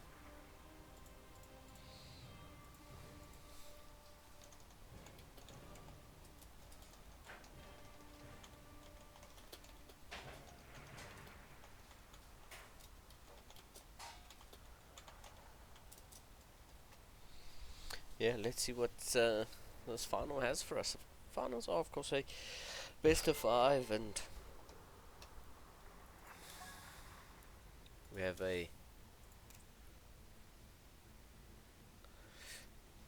seem to be a flat 1 Protoss against flat 1 Protoss. Whew. Let's see what these two people have in store for us as they start their vetoes. Each player will get a 1 veto, and then we'll start the map picks. If I look at this, so I take it Shamanite is the higher rank.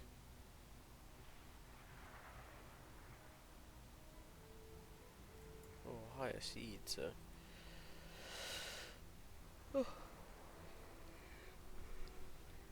should get the first pick.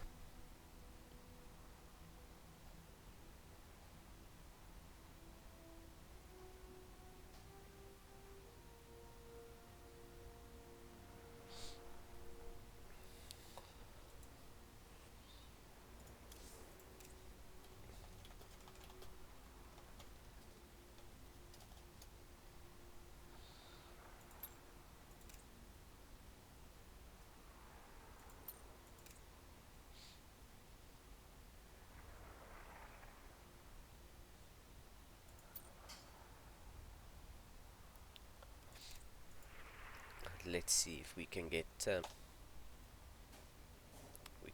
on the way.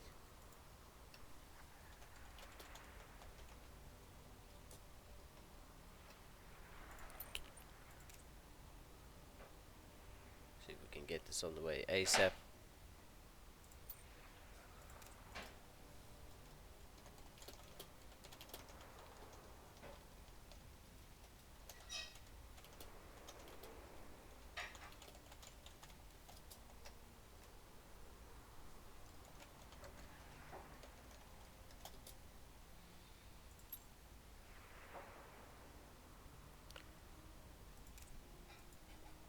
So, looks like the Shamanites probably AFK for a few minutes, so unfortunately we're gonna have to wait for a teeny little bit.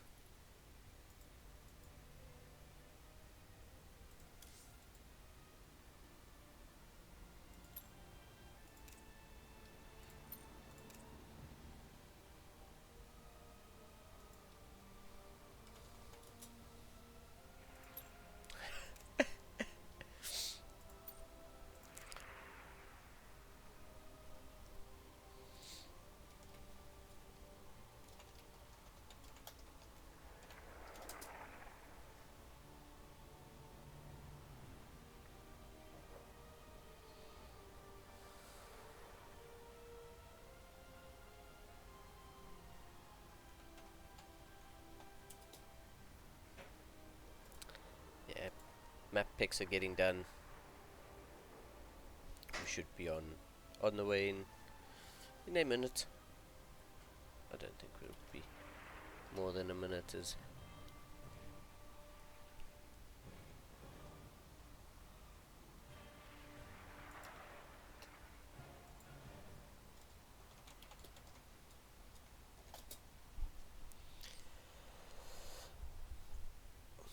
we have our first map pick done, and we're just waiting for the rest of them to get picked, and then we'll be ready to head into our final of the 4th edition of Metal League Madness for CSO Esports.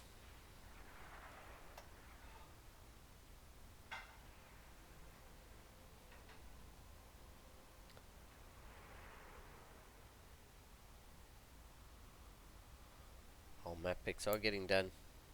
First map's going to be Berlingrad. Second map, Pride of Altaris. Third will be Glittering Ashes. So, getting some good picks and some different maps.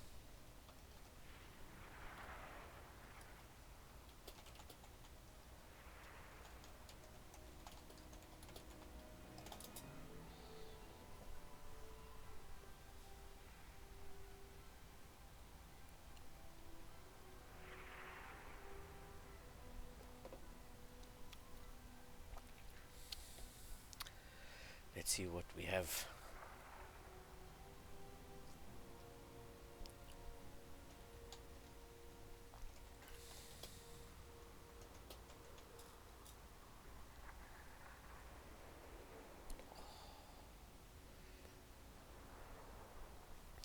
It's been decided. Curious Mounds will be our 4th map, and if we go to game 5, we'll be settled on Blackburn.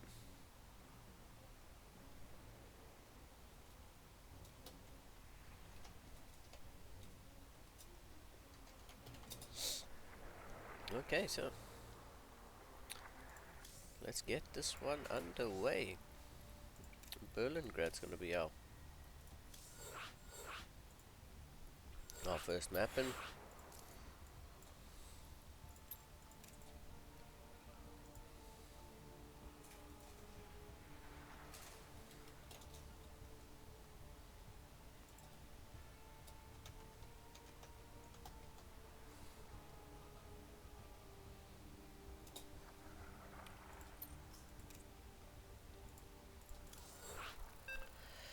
Go-Go's get called, and our grand final is underway.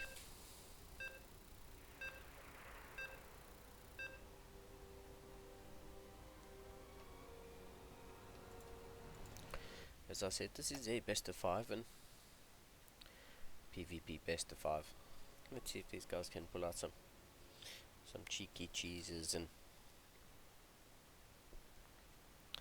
see if there's a hidden dark shrine somewhere or something, and kicking us off in the top left hand corner of Berlingrad once again with the yellow Protoss probes for ex-alien. It's Mousy, and in the bottom right hand corner the pink Protoss probes for Team TOP. It's Shamanite.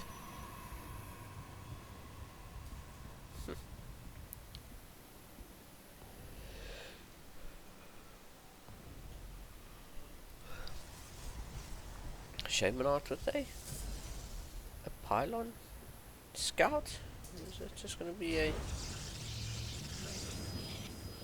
Nexus block? Okay, guaranteed Nexus block, or in case it was Nexus first? I think that was the case. Yeah.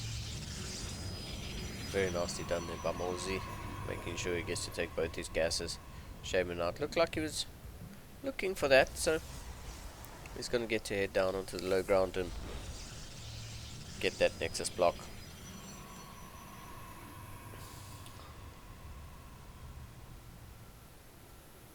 The opening maybe a little bit too wide for Morsey on this map, so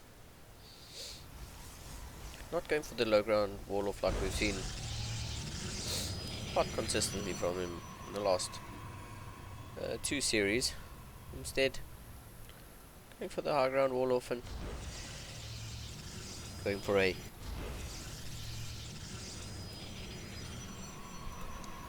gateway scout. Shamanite going Nexus after Cybercore,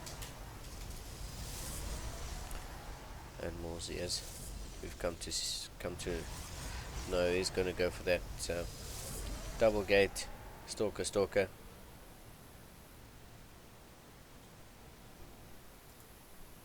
with the double chrono. Oh, maybe no double chrono, might not be necessary. Shamanite taking up, going 1 gate into Robo, so looking to get some important units on the field relatively early. Morsey, as we know from earlier series, he can decide to pull the trigger and go pretty hard on the stalkers, so we'll see if there's going to be a Twilight thrown down relatively soon, and Blink on the way. Still no expansion yet for Morsey, so does have the money. I don't know what he's saving it for, if there's going to be a... well, there's no proxies. Morsey's diligently scouring the map, looking to see if there's anything hidden anywhere, but nothing yet. Shaman not going to build a Stargate back home, so really looking to get all his necessary, all his technology and structures in place before really committing to one tech choice. Morsey, on the other hand, now throws down a Nexus, and Shamanite is going to see Morsey as quite a few stalkers, to say the least. Stargate's going to finish up, and I do wonder what's going to come out of that Stargate. Will it be an Oracle? Nothing just yet. But an Immortal is about to finish here on the side of Shamanite, and that's going to swing the difference here. 3 Stalkers and an Immortal against 6 Stalkers. The Immortal putting in quite a bit of work here, but Morsey really looking to do a bit of a contain. Yeah, good target firing there, hitting the low hit point Stalker. Another Stalker goes down, and now it's 1 Immortal against 3 Stalkers. The Stalkers do the Stalkers outrange an Immortal? Maybe not. Maybe not, and I like Shamanite pulling the probes here, just to add a little bit of a buffer to the Immortal. Oh, Morsey really committing in here, trying to get this pylon. That powers the gate. Oh, does get the pylon that's powering the shield battery, I beg your pardon, but 2 immortals are definitely going to be more than enough to break this contain that Morsey was trying to set up. And Morsey is currently down 9 workers, down 11 army supply, but I don't think Shamanar's going to go move across the map with 2 immortals and a stalker.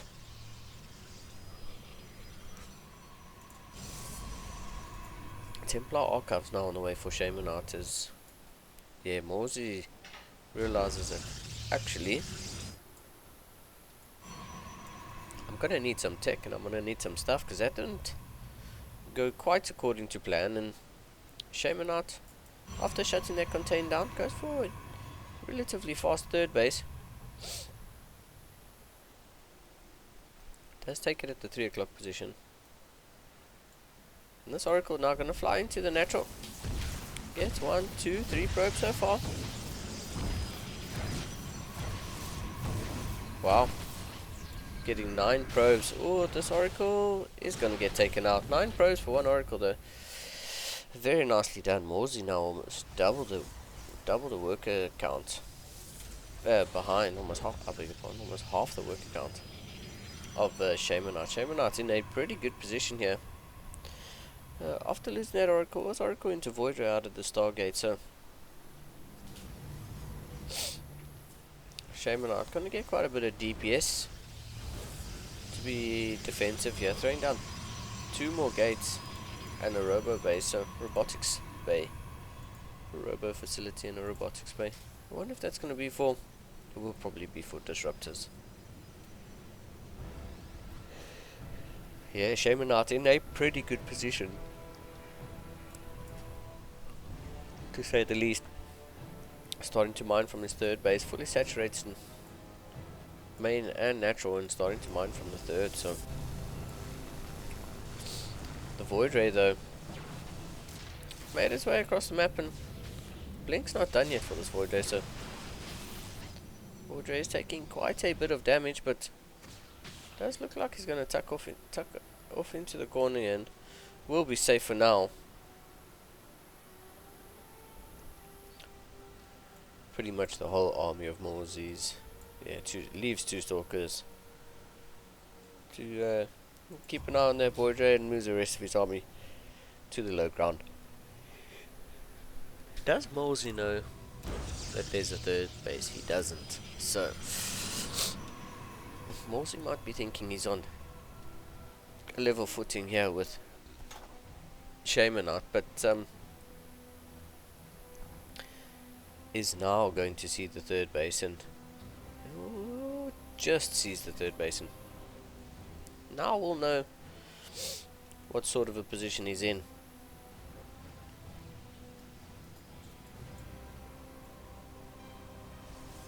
Yeah, sees the 3rd basin, is now going to throw down the 3rd base of his own, and he's quite far behind in terms of economy, in terms of well, there's 1 pylon, oh no, there's 2 pylons. And in terms of army quality, I think Shamanart's ahead as well. He's got 6 immortals to the 1 of Morsey. Morsey is going to catch Shamanart sort of out of position, as Shamanart now going to take his army back home. I mean, there is a recall available, so yeah, Shamanart opting to pull his entire army back home, walk his entire army back home, and I think he's going to lose this Nexus for it.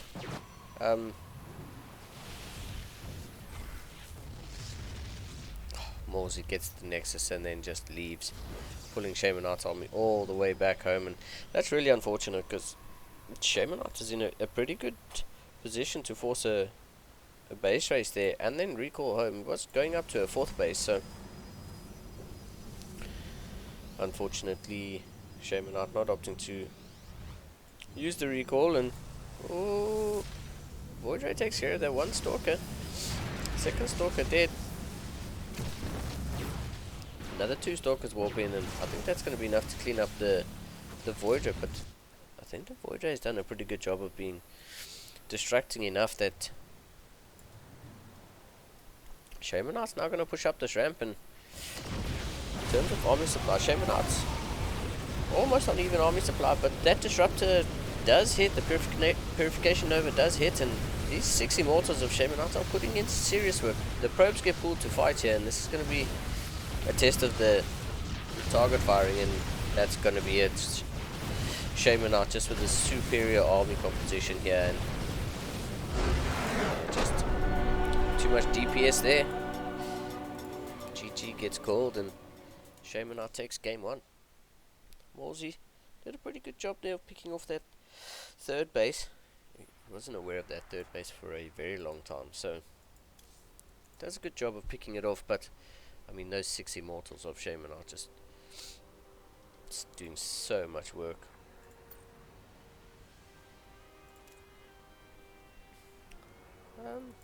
Pride of Altaris is going to be our next map, so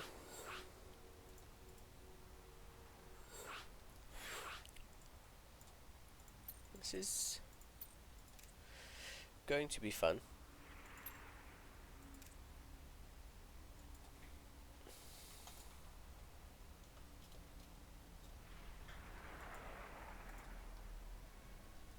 Go, go, go, go, go, go, go, get called from Morsey. Really looking to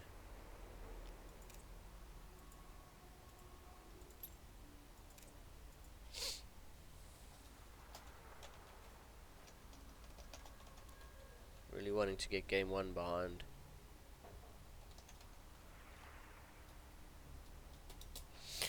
Game 1 behind him and head straight into game 2.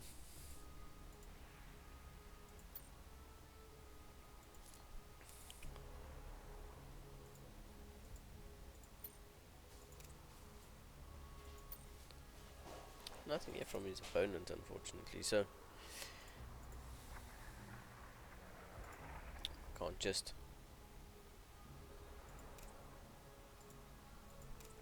shoot into the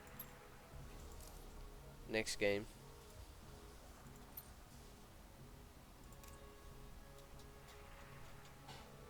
Just yet, but yeah, PvPs can be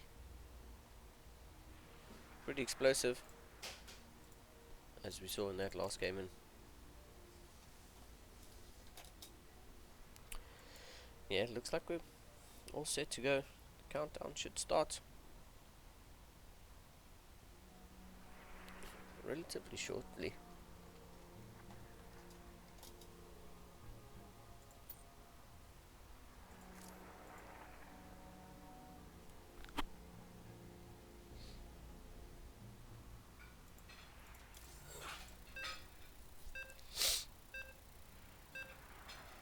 Yeah, countdown starts and game 2 is underway. Pride of Altaris.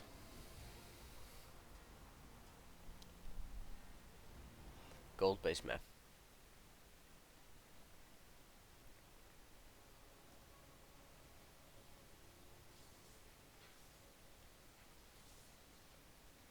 Let's see.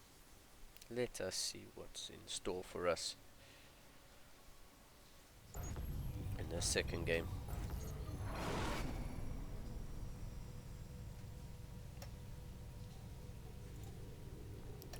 Spawning in the top left hand corner of Pride of Altaris.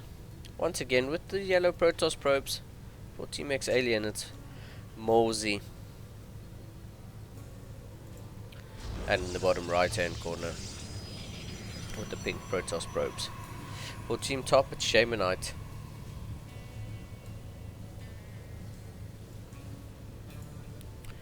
And these two probes do see each other relatively close, but Morsey's first pylon is just outside Shaman's natural, and Morsey really looking to bring the fire this game. Shamanite probe, scouting probe is gonna get in here and see that, oh, actually you got nothing back at home. This should immediately start sending alarm bells at okay, I've been proxied, and Shaman Art very sneakily grabs the second gas guys of Morsey, so we'll see if Morsey's gonna return the favor. Ooh. Maybe not. Shaman Art though pulls 3 probes to deal with this 1 probe of Morsey, so curious as to how this plays out. It is a double gate right outside Shaman Art's natural zone. Let's see if let's see what comes of this double proxy gate. Shaman Art is aware that this is happening. 2 zealots have been chronoed out, and Shaman Art's got a probe there to see exactly what comes out of those gateways. There's in fact 2 zealots. He has 1 zealot of his own on the high ground, and unfortunately 2 zealots beats 1 zealot, so oi, cheeky little bit of micro there. The zealot does land up going down, and Shaman Art's gonna lose a few probes here. The Stalker gets out, and I think this is where Shaman Art's going to be able to make this hold possible. 2 more Zealots show up for Morsey, so Gateway gets chronoed, and oh, you can't lose the Stalker, you can't lose the Stalker. No. Yeah, Gateway gets chronoed, but unfortunately there's nothing building out of that. These 2 Zealots going to start to target down some workers, because the Stalker will out micro the Zealots, and with the shield battery there, the Stalker's going to make this one count. On the back of this, I mean, Morsey's expanding. Yes, his production structure's on Shaman outside of the map, but currently he's up 5 workers. Shaman Art though has a proxy pylon. He has been relatively busy dealing with Morsey's early game aggression, but he does have a proxy pylon, and he has limited Morsey to 1 gas only, so Morsey now finding himself with more minerals than gas due to that gas steal earlier. Throwing down 2 gates at home will take him up to 4 gates in total, but I mean, 2 of those will probably get taken out if Shaman Art does manage to break the containment.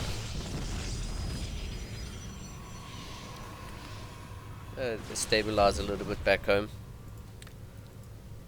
That's a proxy gateway. Shaman Art throws down a proxy gateway of his own, so interesting. I really thought a proxy Stargate would have been possibly a better option, but considering your opponent's production structures on your side of the map. But I mean, the choice has been a proxy gateway. Warp gate only now on the way for Shaman Art. That's pretty seriously delayed. I mean, obviously the proxy 2 gates outside your naturals has obviously thrown the build order off quite a bit, but yeah, and Shaman Art gonna do a proxy zealot of his own. Interesting. Morsey though, oh, gets another Stalker. This is one of his own, so now 5 Stalkers against 5 Stalkers, but yeah, Morsey's reinforcing here on the front. There's 2 Zealots now in the mix here, so Warp Gate now finishes up, and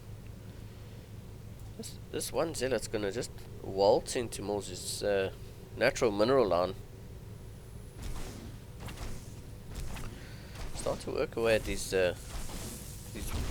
probes mining gas. The probes, 2 probes going down so far, but I mean that is a citizen's arrest, and this is really just pulling the whole army back. Yeah, Mosey F2 there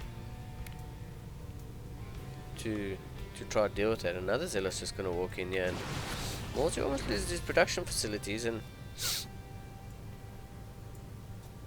does have 2 gateways at home, so I mean he is able to warp in something to deal with his this one Zealot that's just wreaking havoc to his mineral art. Another citizen's arrest, and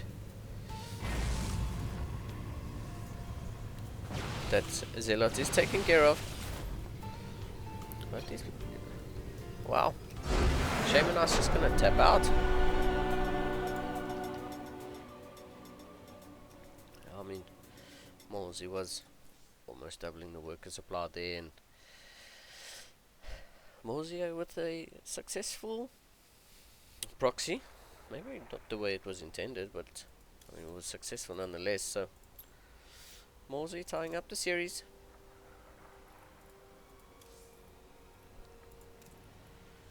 And guaranteeing us 4 games.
As we just wait for the players to ready up.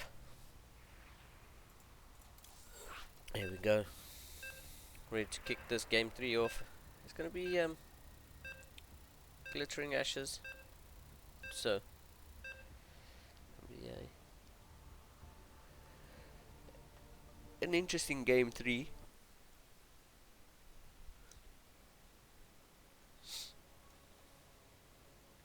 The series is tied up 1-1, and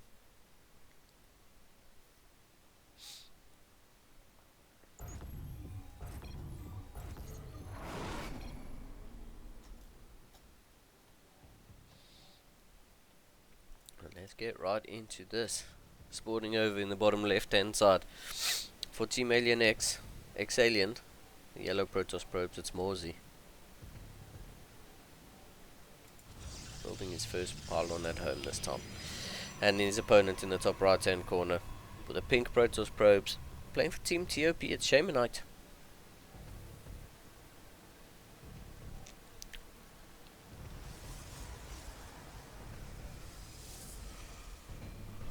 Shamanite once again going for a pylon scout.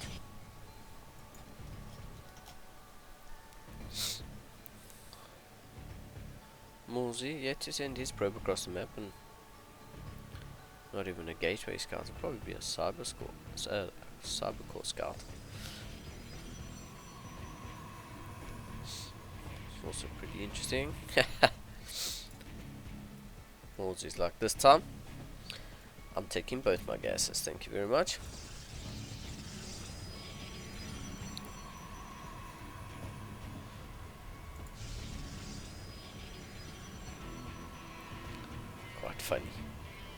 Quite funny, a cheeky gas steal.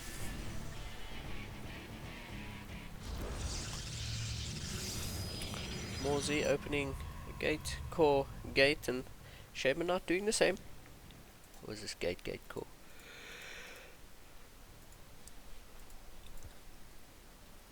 Oh, Shamanite doing the same. Mosey once again with the proxy pylon.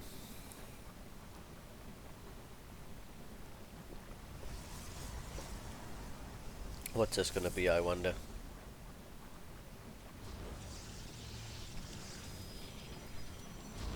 A proxy robo. Ooh. Very cheeky. Oh, shame I lost that probe. I don't think that's what's supposed to happen, but chronoing warp gate and stalker.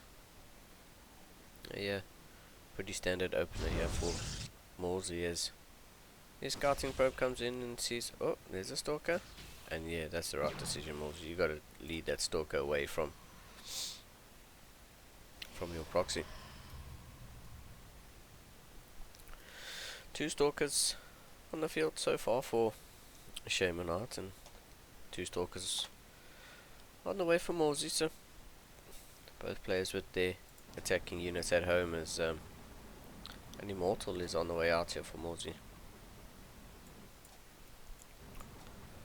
Morsey's probe lucky to survive,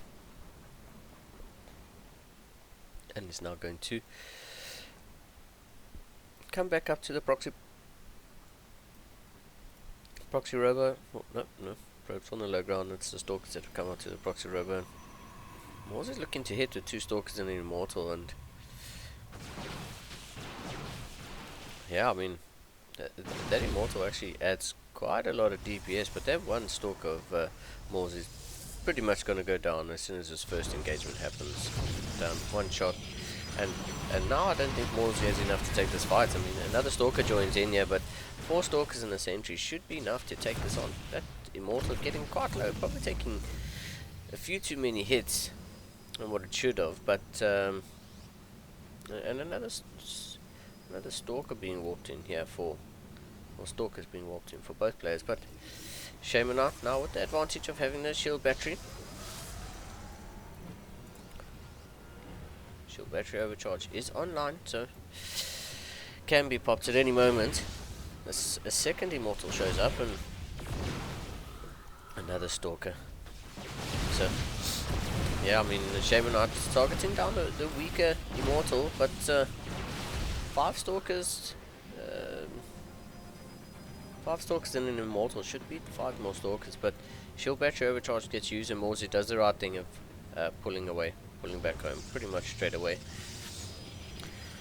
Up in the main base for Shaman Knight, he's got a Stargate that's about to finish up, so that could swing the tide.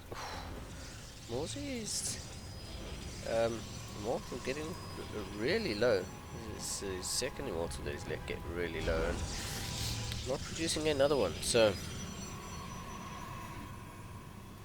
I think the longer this goes on, the better it is for Shaman Knight. Is this a second shield battery? Yes, it is,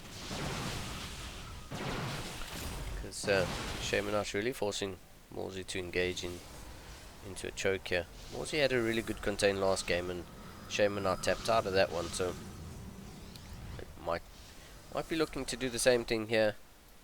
Shaman Knight still with no robo, and that's a little worrying, because as long as that Immortal count grows, if Morsey can keep his Immortals alive and that Immortal count grows, Shaman Knight's really gonna be in some trouble. There's a Stargate on the way for Morsey as well, so we'll see what comes out of that Stargate. Shaman Knight's still yet to use his, as yeah, Morsey's starting to reinforce us with some shield batteries, and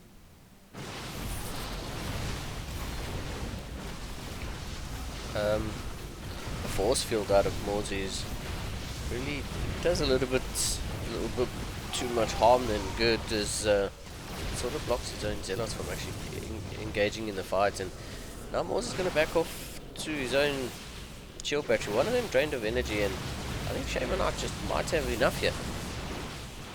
Yeah, I mean, maybe staying a little bit too long on the front lines there. And now I've got 6 stalkers against the 3 of Morsey's on the front line here. Now 4 of Morsey's, but there's 7 stalkers. And if we look at it, an overview like this, this is a bit of a commitment here on the front line here for Morsey, and a Void Ray shows up. So Morsey, the first to use his Stargate, or as I say that is Oracle, to heading to the south side of the map, and we're gonna look to do some economic damage here for Shamanite. So this game's really heating up, and Morsey trying to do a pretty good job of keeping Shamanite contained, but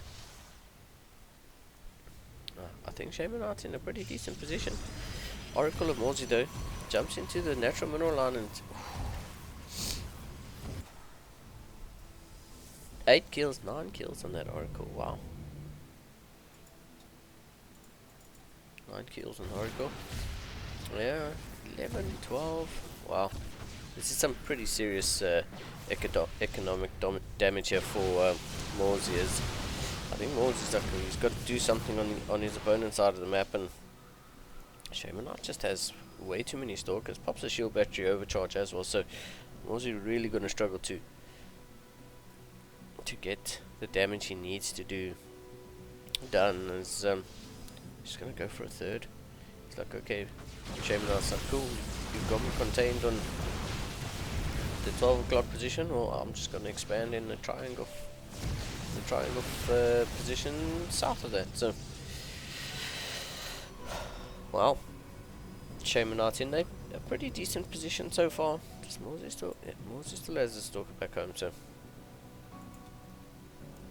pretty safe from that Oracle for now. As yeah, good control, pulling those units back just in time. Yeah, building another gateway at the front here. This gateway is going to allow for faster warp-ins here, and I like that for Morsey, but a couple of sentries added in here. Still no robo on the way for Shamanite, which, I mean, I'd like to see some immortals added into this army, or if is this just going to be Stalker Sentry to go up against Void Ray Immortal Stalker. Okay, Shamanite's comfortable playing the style. His Twilight does finish up, so blink. Wait a second. He's building a second Twilight counter.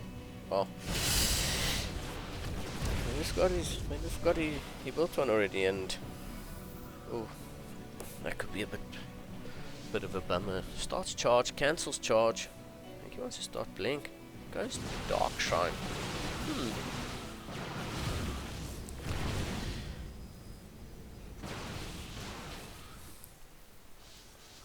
These tech choices are really interesting. It's double Twilight, so do blink and charge at the same time, or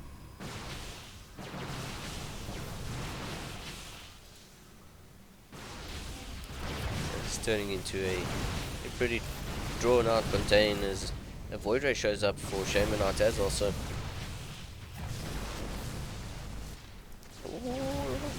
Shamanite looking to try get that Void Ray, but loses his Void Ray of his own as the sentry's left here in the front, and not going to get a chance to pop that Guardian Shield. So Guardian Shield would go a long way in helping Shamanite break this contain, but yeah, now Void Ray shows up for another Void Ray on the way for Morsey. So Morsey now has 3 mortals, and 3 mortals at this army, is that 2 mortals? 3 mortals, and that's a lot of DPS against these stalkers, but it looks like Shamanite has quite a decent size. Oh, Shamanite, got to fight with your whole army there, man. Shamanite's now down in a little bit of army supply, but Shamanite does have going up for a 4th base behind this. Warp Prism's just finished up, so I wonder if that's just going to be another Void Ray. Ooh. Yeah, I wonder if that Warp Prism's going to make its way across the map to Morsey's side of the map and warp in there. As shield battery overcharge gets used, Morsey looking to pull the trigger and kill Shamanite here as it stands. 4 Immortals in this army, and that's a lot of DPS. 2 Void Rays, 4 Immortals, and I really don't think Shaman Knight's got enough to beat this. The probe's now being pulled in, but I don't think it's going to be enough. Morsey taking almost triple the army supply, now triple the army supply of Shaman Knight, and yeah, I really don't see how Shaman Knight holds us right now. Morsey just with too much DPS. Target down. Yeah, GG gets called. Well, these contains of Morsey just seem to be throwing Shaman Knight off so much that he built 2 Twilights there, started a charge, cancelled charge, built a Dark Shrine. These Morsey contains really seem to be throwing Shaman Knight off, and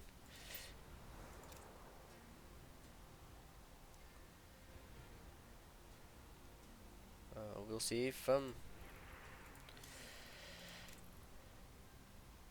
Morsey's gonna do it again. I mean, if it's not broken, don't fix it. But here you go, proxy 3 games in a row.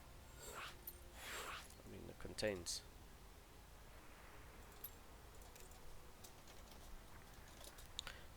pretty good, but I do think Shaman Knight was in a pretty decent position and just seemed to throw it away. Built the Stargate and didn't really use that for quite a while. He gets 11 or 13 kills with that Oracle, but then doesn't build anything out of the Stargate for quite some time after that. So Morsey's doing a pretty good job of, as I said, throwing Shaman Knight off, and Shaman Knight really needs to bring it back in this game if he wants to stand a chance of winning this 4th edition of the Metal League Madness. Our next map's Curious Minds, and spawning in the top left hand corner it's the yellow Protoss probe. Once again, for X-Alien, it is Morsey. And in the bottom right hand corner with the pink Protoss probes, looking to bring it back and take us to a game 5 for team TOP, it's Shaman Knight. Shaman Knight standard going. Oh, Shaman Knight standard going. Actually, I think that was a Pylon Scout and Morsey playing mind games. Ooh. Shaman Knight's gonna get the gas steal. Morsey gonna take gas. What a bummer. What a bummer. But Shaman Knight is gonna check behind the minerals. Nope. Oh, what a good mind game there by Morsey. But unfortunately,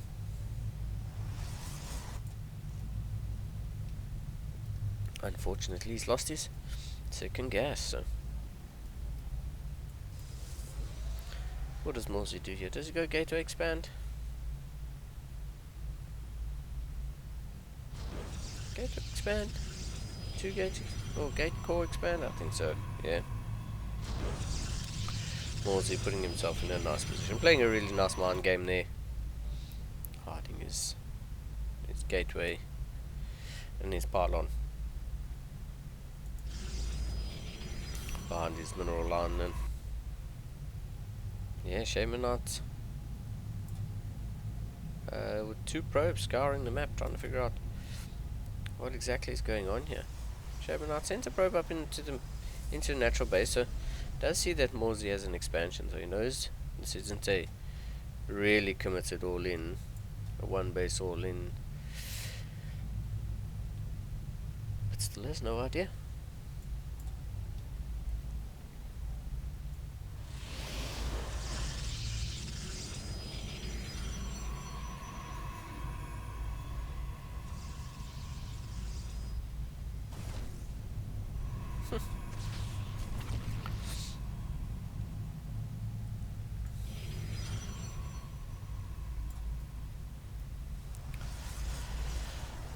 Oh, warp gate on the way.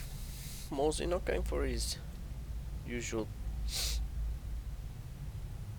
2 gate opener. Just going one gate core into Nexus. Oh, shame not. Positioning units at the bottom of the ramp. I'm not too sure about that. Maybe, yeah, I was gonna say maybe someone's gonna go have a look for something.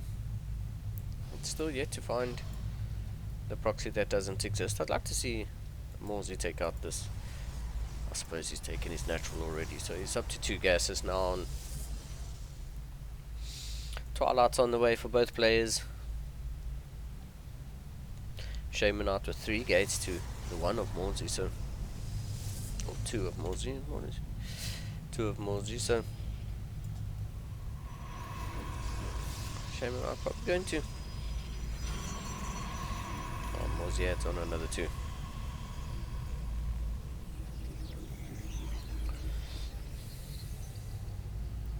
Wow. This probe of Shamanot's still looking all over the map for a proxy that doesn't exist. Yeah, there we go. 2 stalkers now going up into the main to take out that assimilator.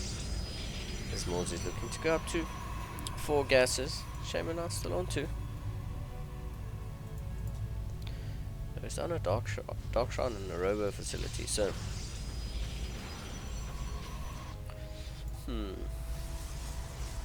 really interesting. Morsey playing a macro game. Up 11 workers at the moment, and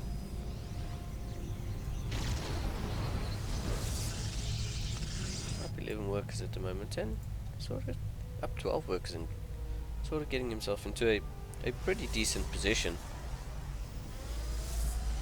Shamanite has that dark shrine, but Morsey now has a robo facility finishing up shortly, and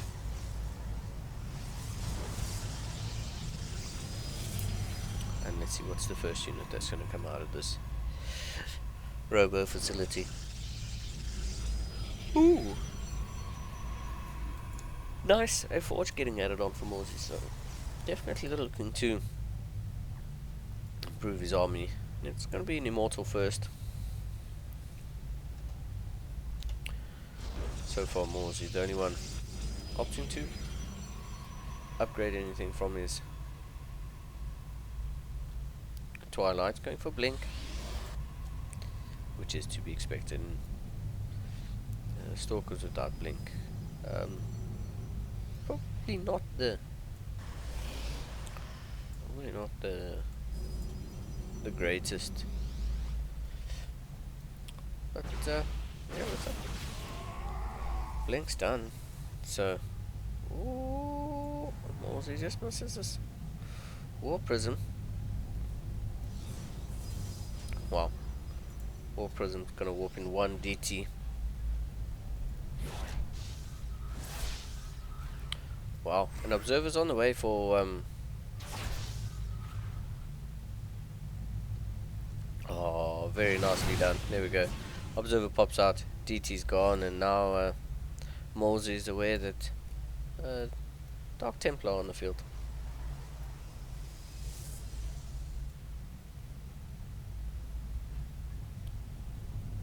I mean, that's not too bad. Yeah, there we go. The worker transfer happens again, and that was rather unlucky there for Morsey. Had he gone into the main base, maybe walked in over here in one of these corners and gotten a jump on if Shaman Arts had walked a DT into one of these corners and got the jump on Morsey, that could have been real bad. But so far Shaman Arts bringing the worker count a little bit closer to 8, but both players going up to a 3rd base, and looks like we're going to get a bit of a macro game this time around. Ooh. Wait, what? What happened there? Ooh.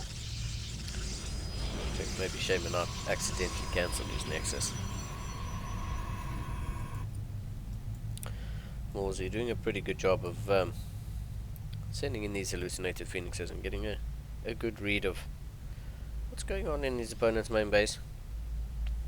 Have a look at the units to have 2 immortals to 3 immortals, 13 stalkers to 14 stalkers, 2 sentries, 1 sentry. Both these players, even on supply, both of them supply blocked, but even on supply, getting the same upgrades, getting the same structures, so looks like we're going to get into one of these games where things could spiral. You both have the same unit composition, things could spiral, and very quickly. Shamanart's done a pretty decent job of getting the work account back up, and he's had it up to 5, and Morsey now doing a pretty good job of diligently building those workers. A hallucinated phoenix making its way into the bases of Morsey, and Shamanart's gonna get a good read of what Morsey's actually doing. But has no idea that I was gonna say, I had no idea that this army of Morsey is right here, and both players popping their guardian shields, and yeah, Morsey looking to push up this ramp, and that's not a good idea. Disruptor does come into the field here for Morsey, and gets a Zealot for its troubles, but that observer just getting nibbled away. At six more stalkers whooping on the front lines here for Morsey, but Shamanart looks like he has just enough to hold this off. That disruptor is something that Morsey has to respect. Purification Nova could absolutely destroy a huge chunk of Morsey's army, so War Prism's going to make its way back home. So it's an interesting move there for Morsey, as the War Prism for Shamanarts. Heading to the north side of the map. Zella charges forward and eats a couple shots, but not enough to do any hull damage. Only takes out the shields. The army of Morsey retreats all the way home, and looks like this game's settling down. Shamanart starting a 4th base. Before Morsey does so. Morsey still up 11 workers.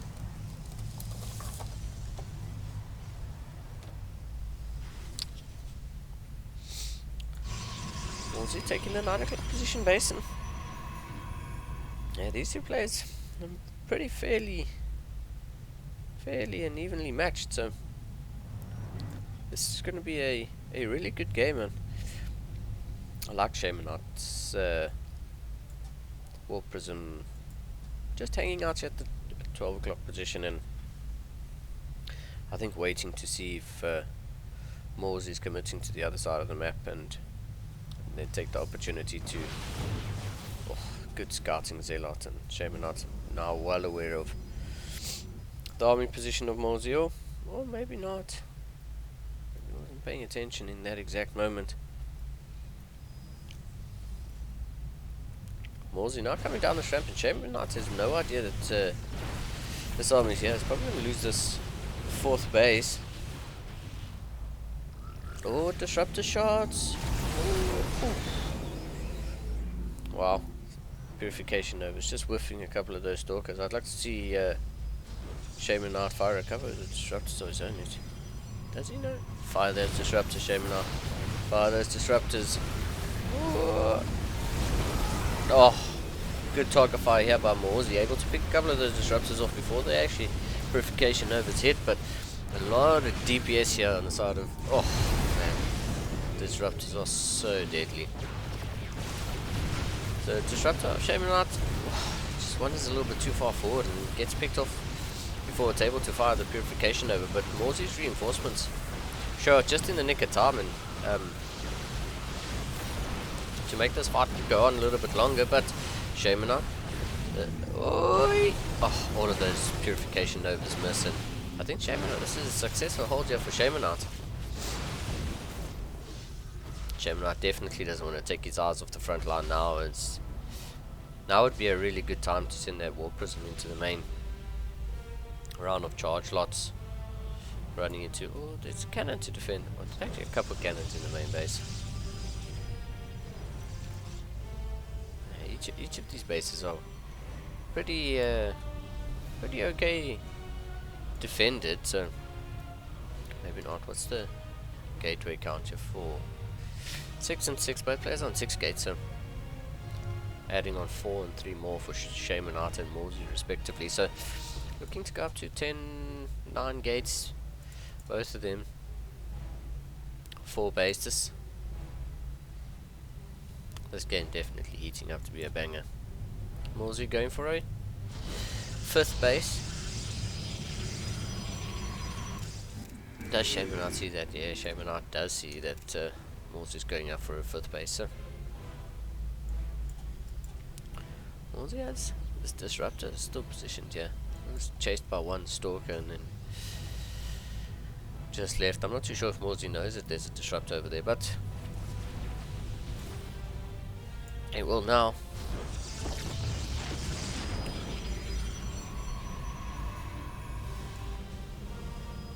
Puts down the Nexus and then cancels it almost immediately.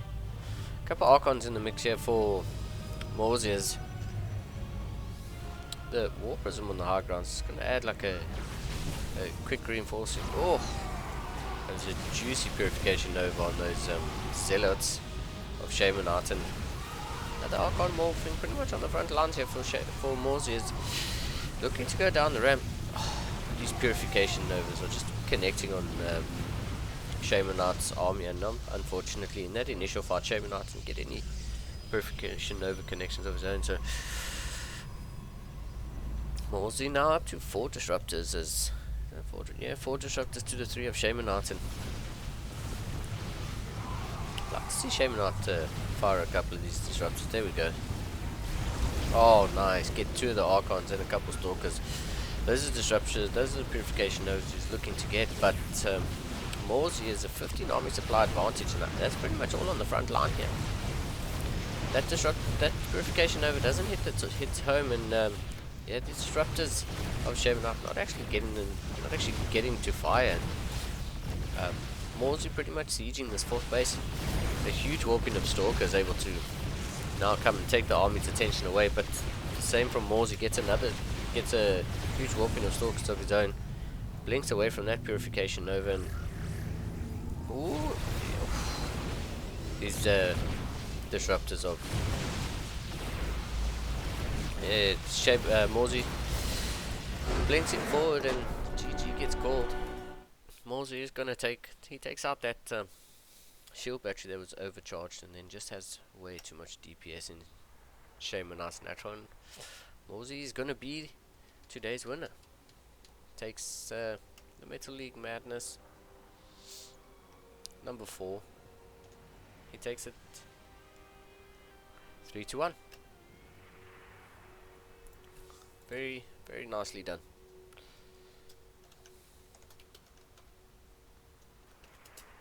Very, very nicely done. These games can be won and lost on a few Purification Novas, and you know, some good Purification Nova connections happened.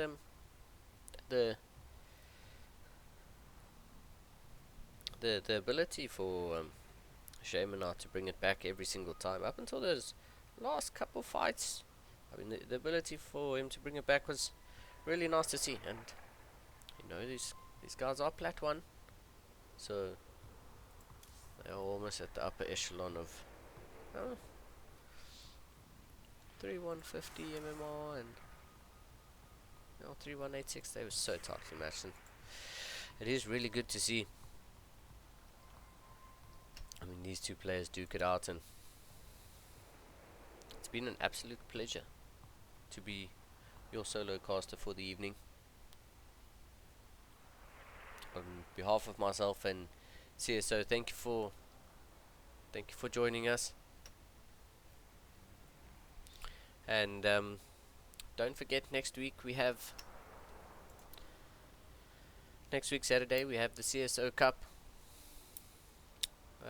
That's the non-MMR capped tournament that we run, and I think it's at the exact same time, so tune in next week to see some of the some of the bigger names in these CSO tournaments duke it out. Some high level StarCraft there. And yeah, the week after that is Contender as well, which is our MMR capped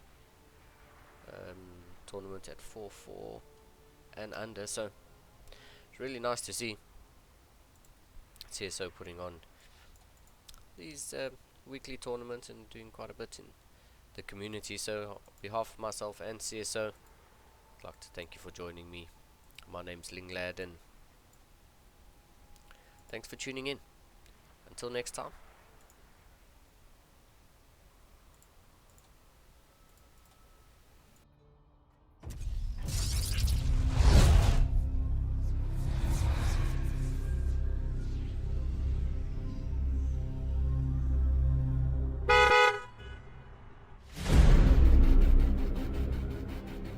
The swarm brought ruin to our world.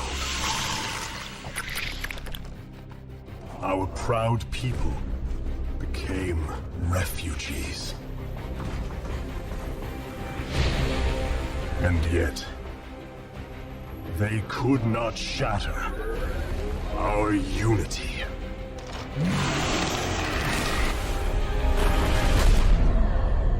For we are bound by the Kala, the sacred union of our every thought and emotion.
Today, we retake our homeworld, and with it,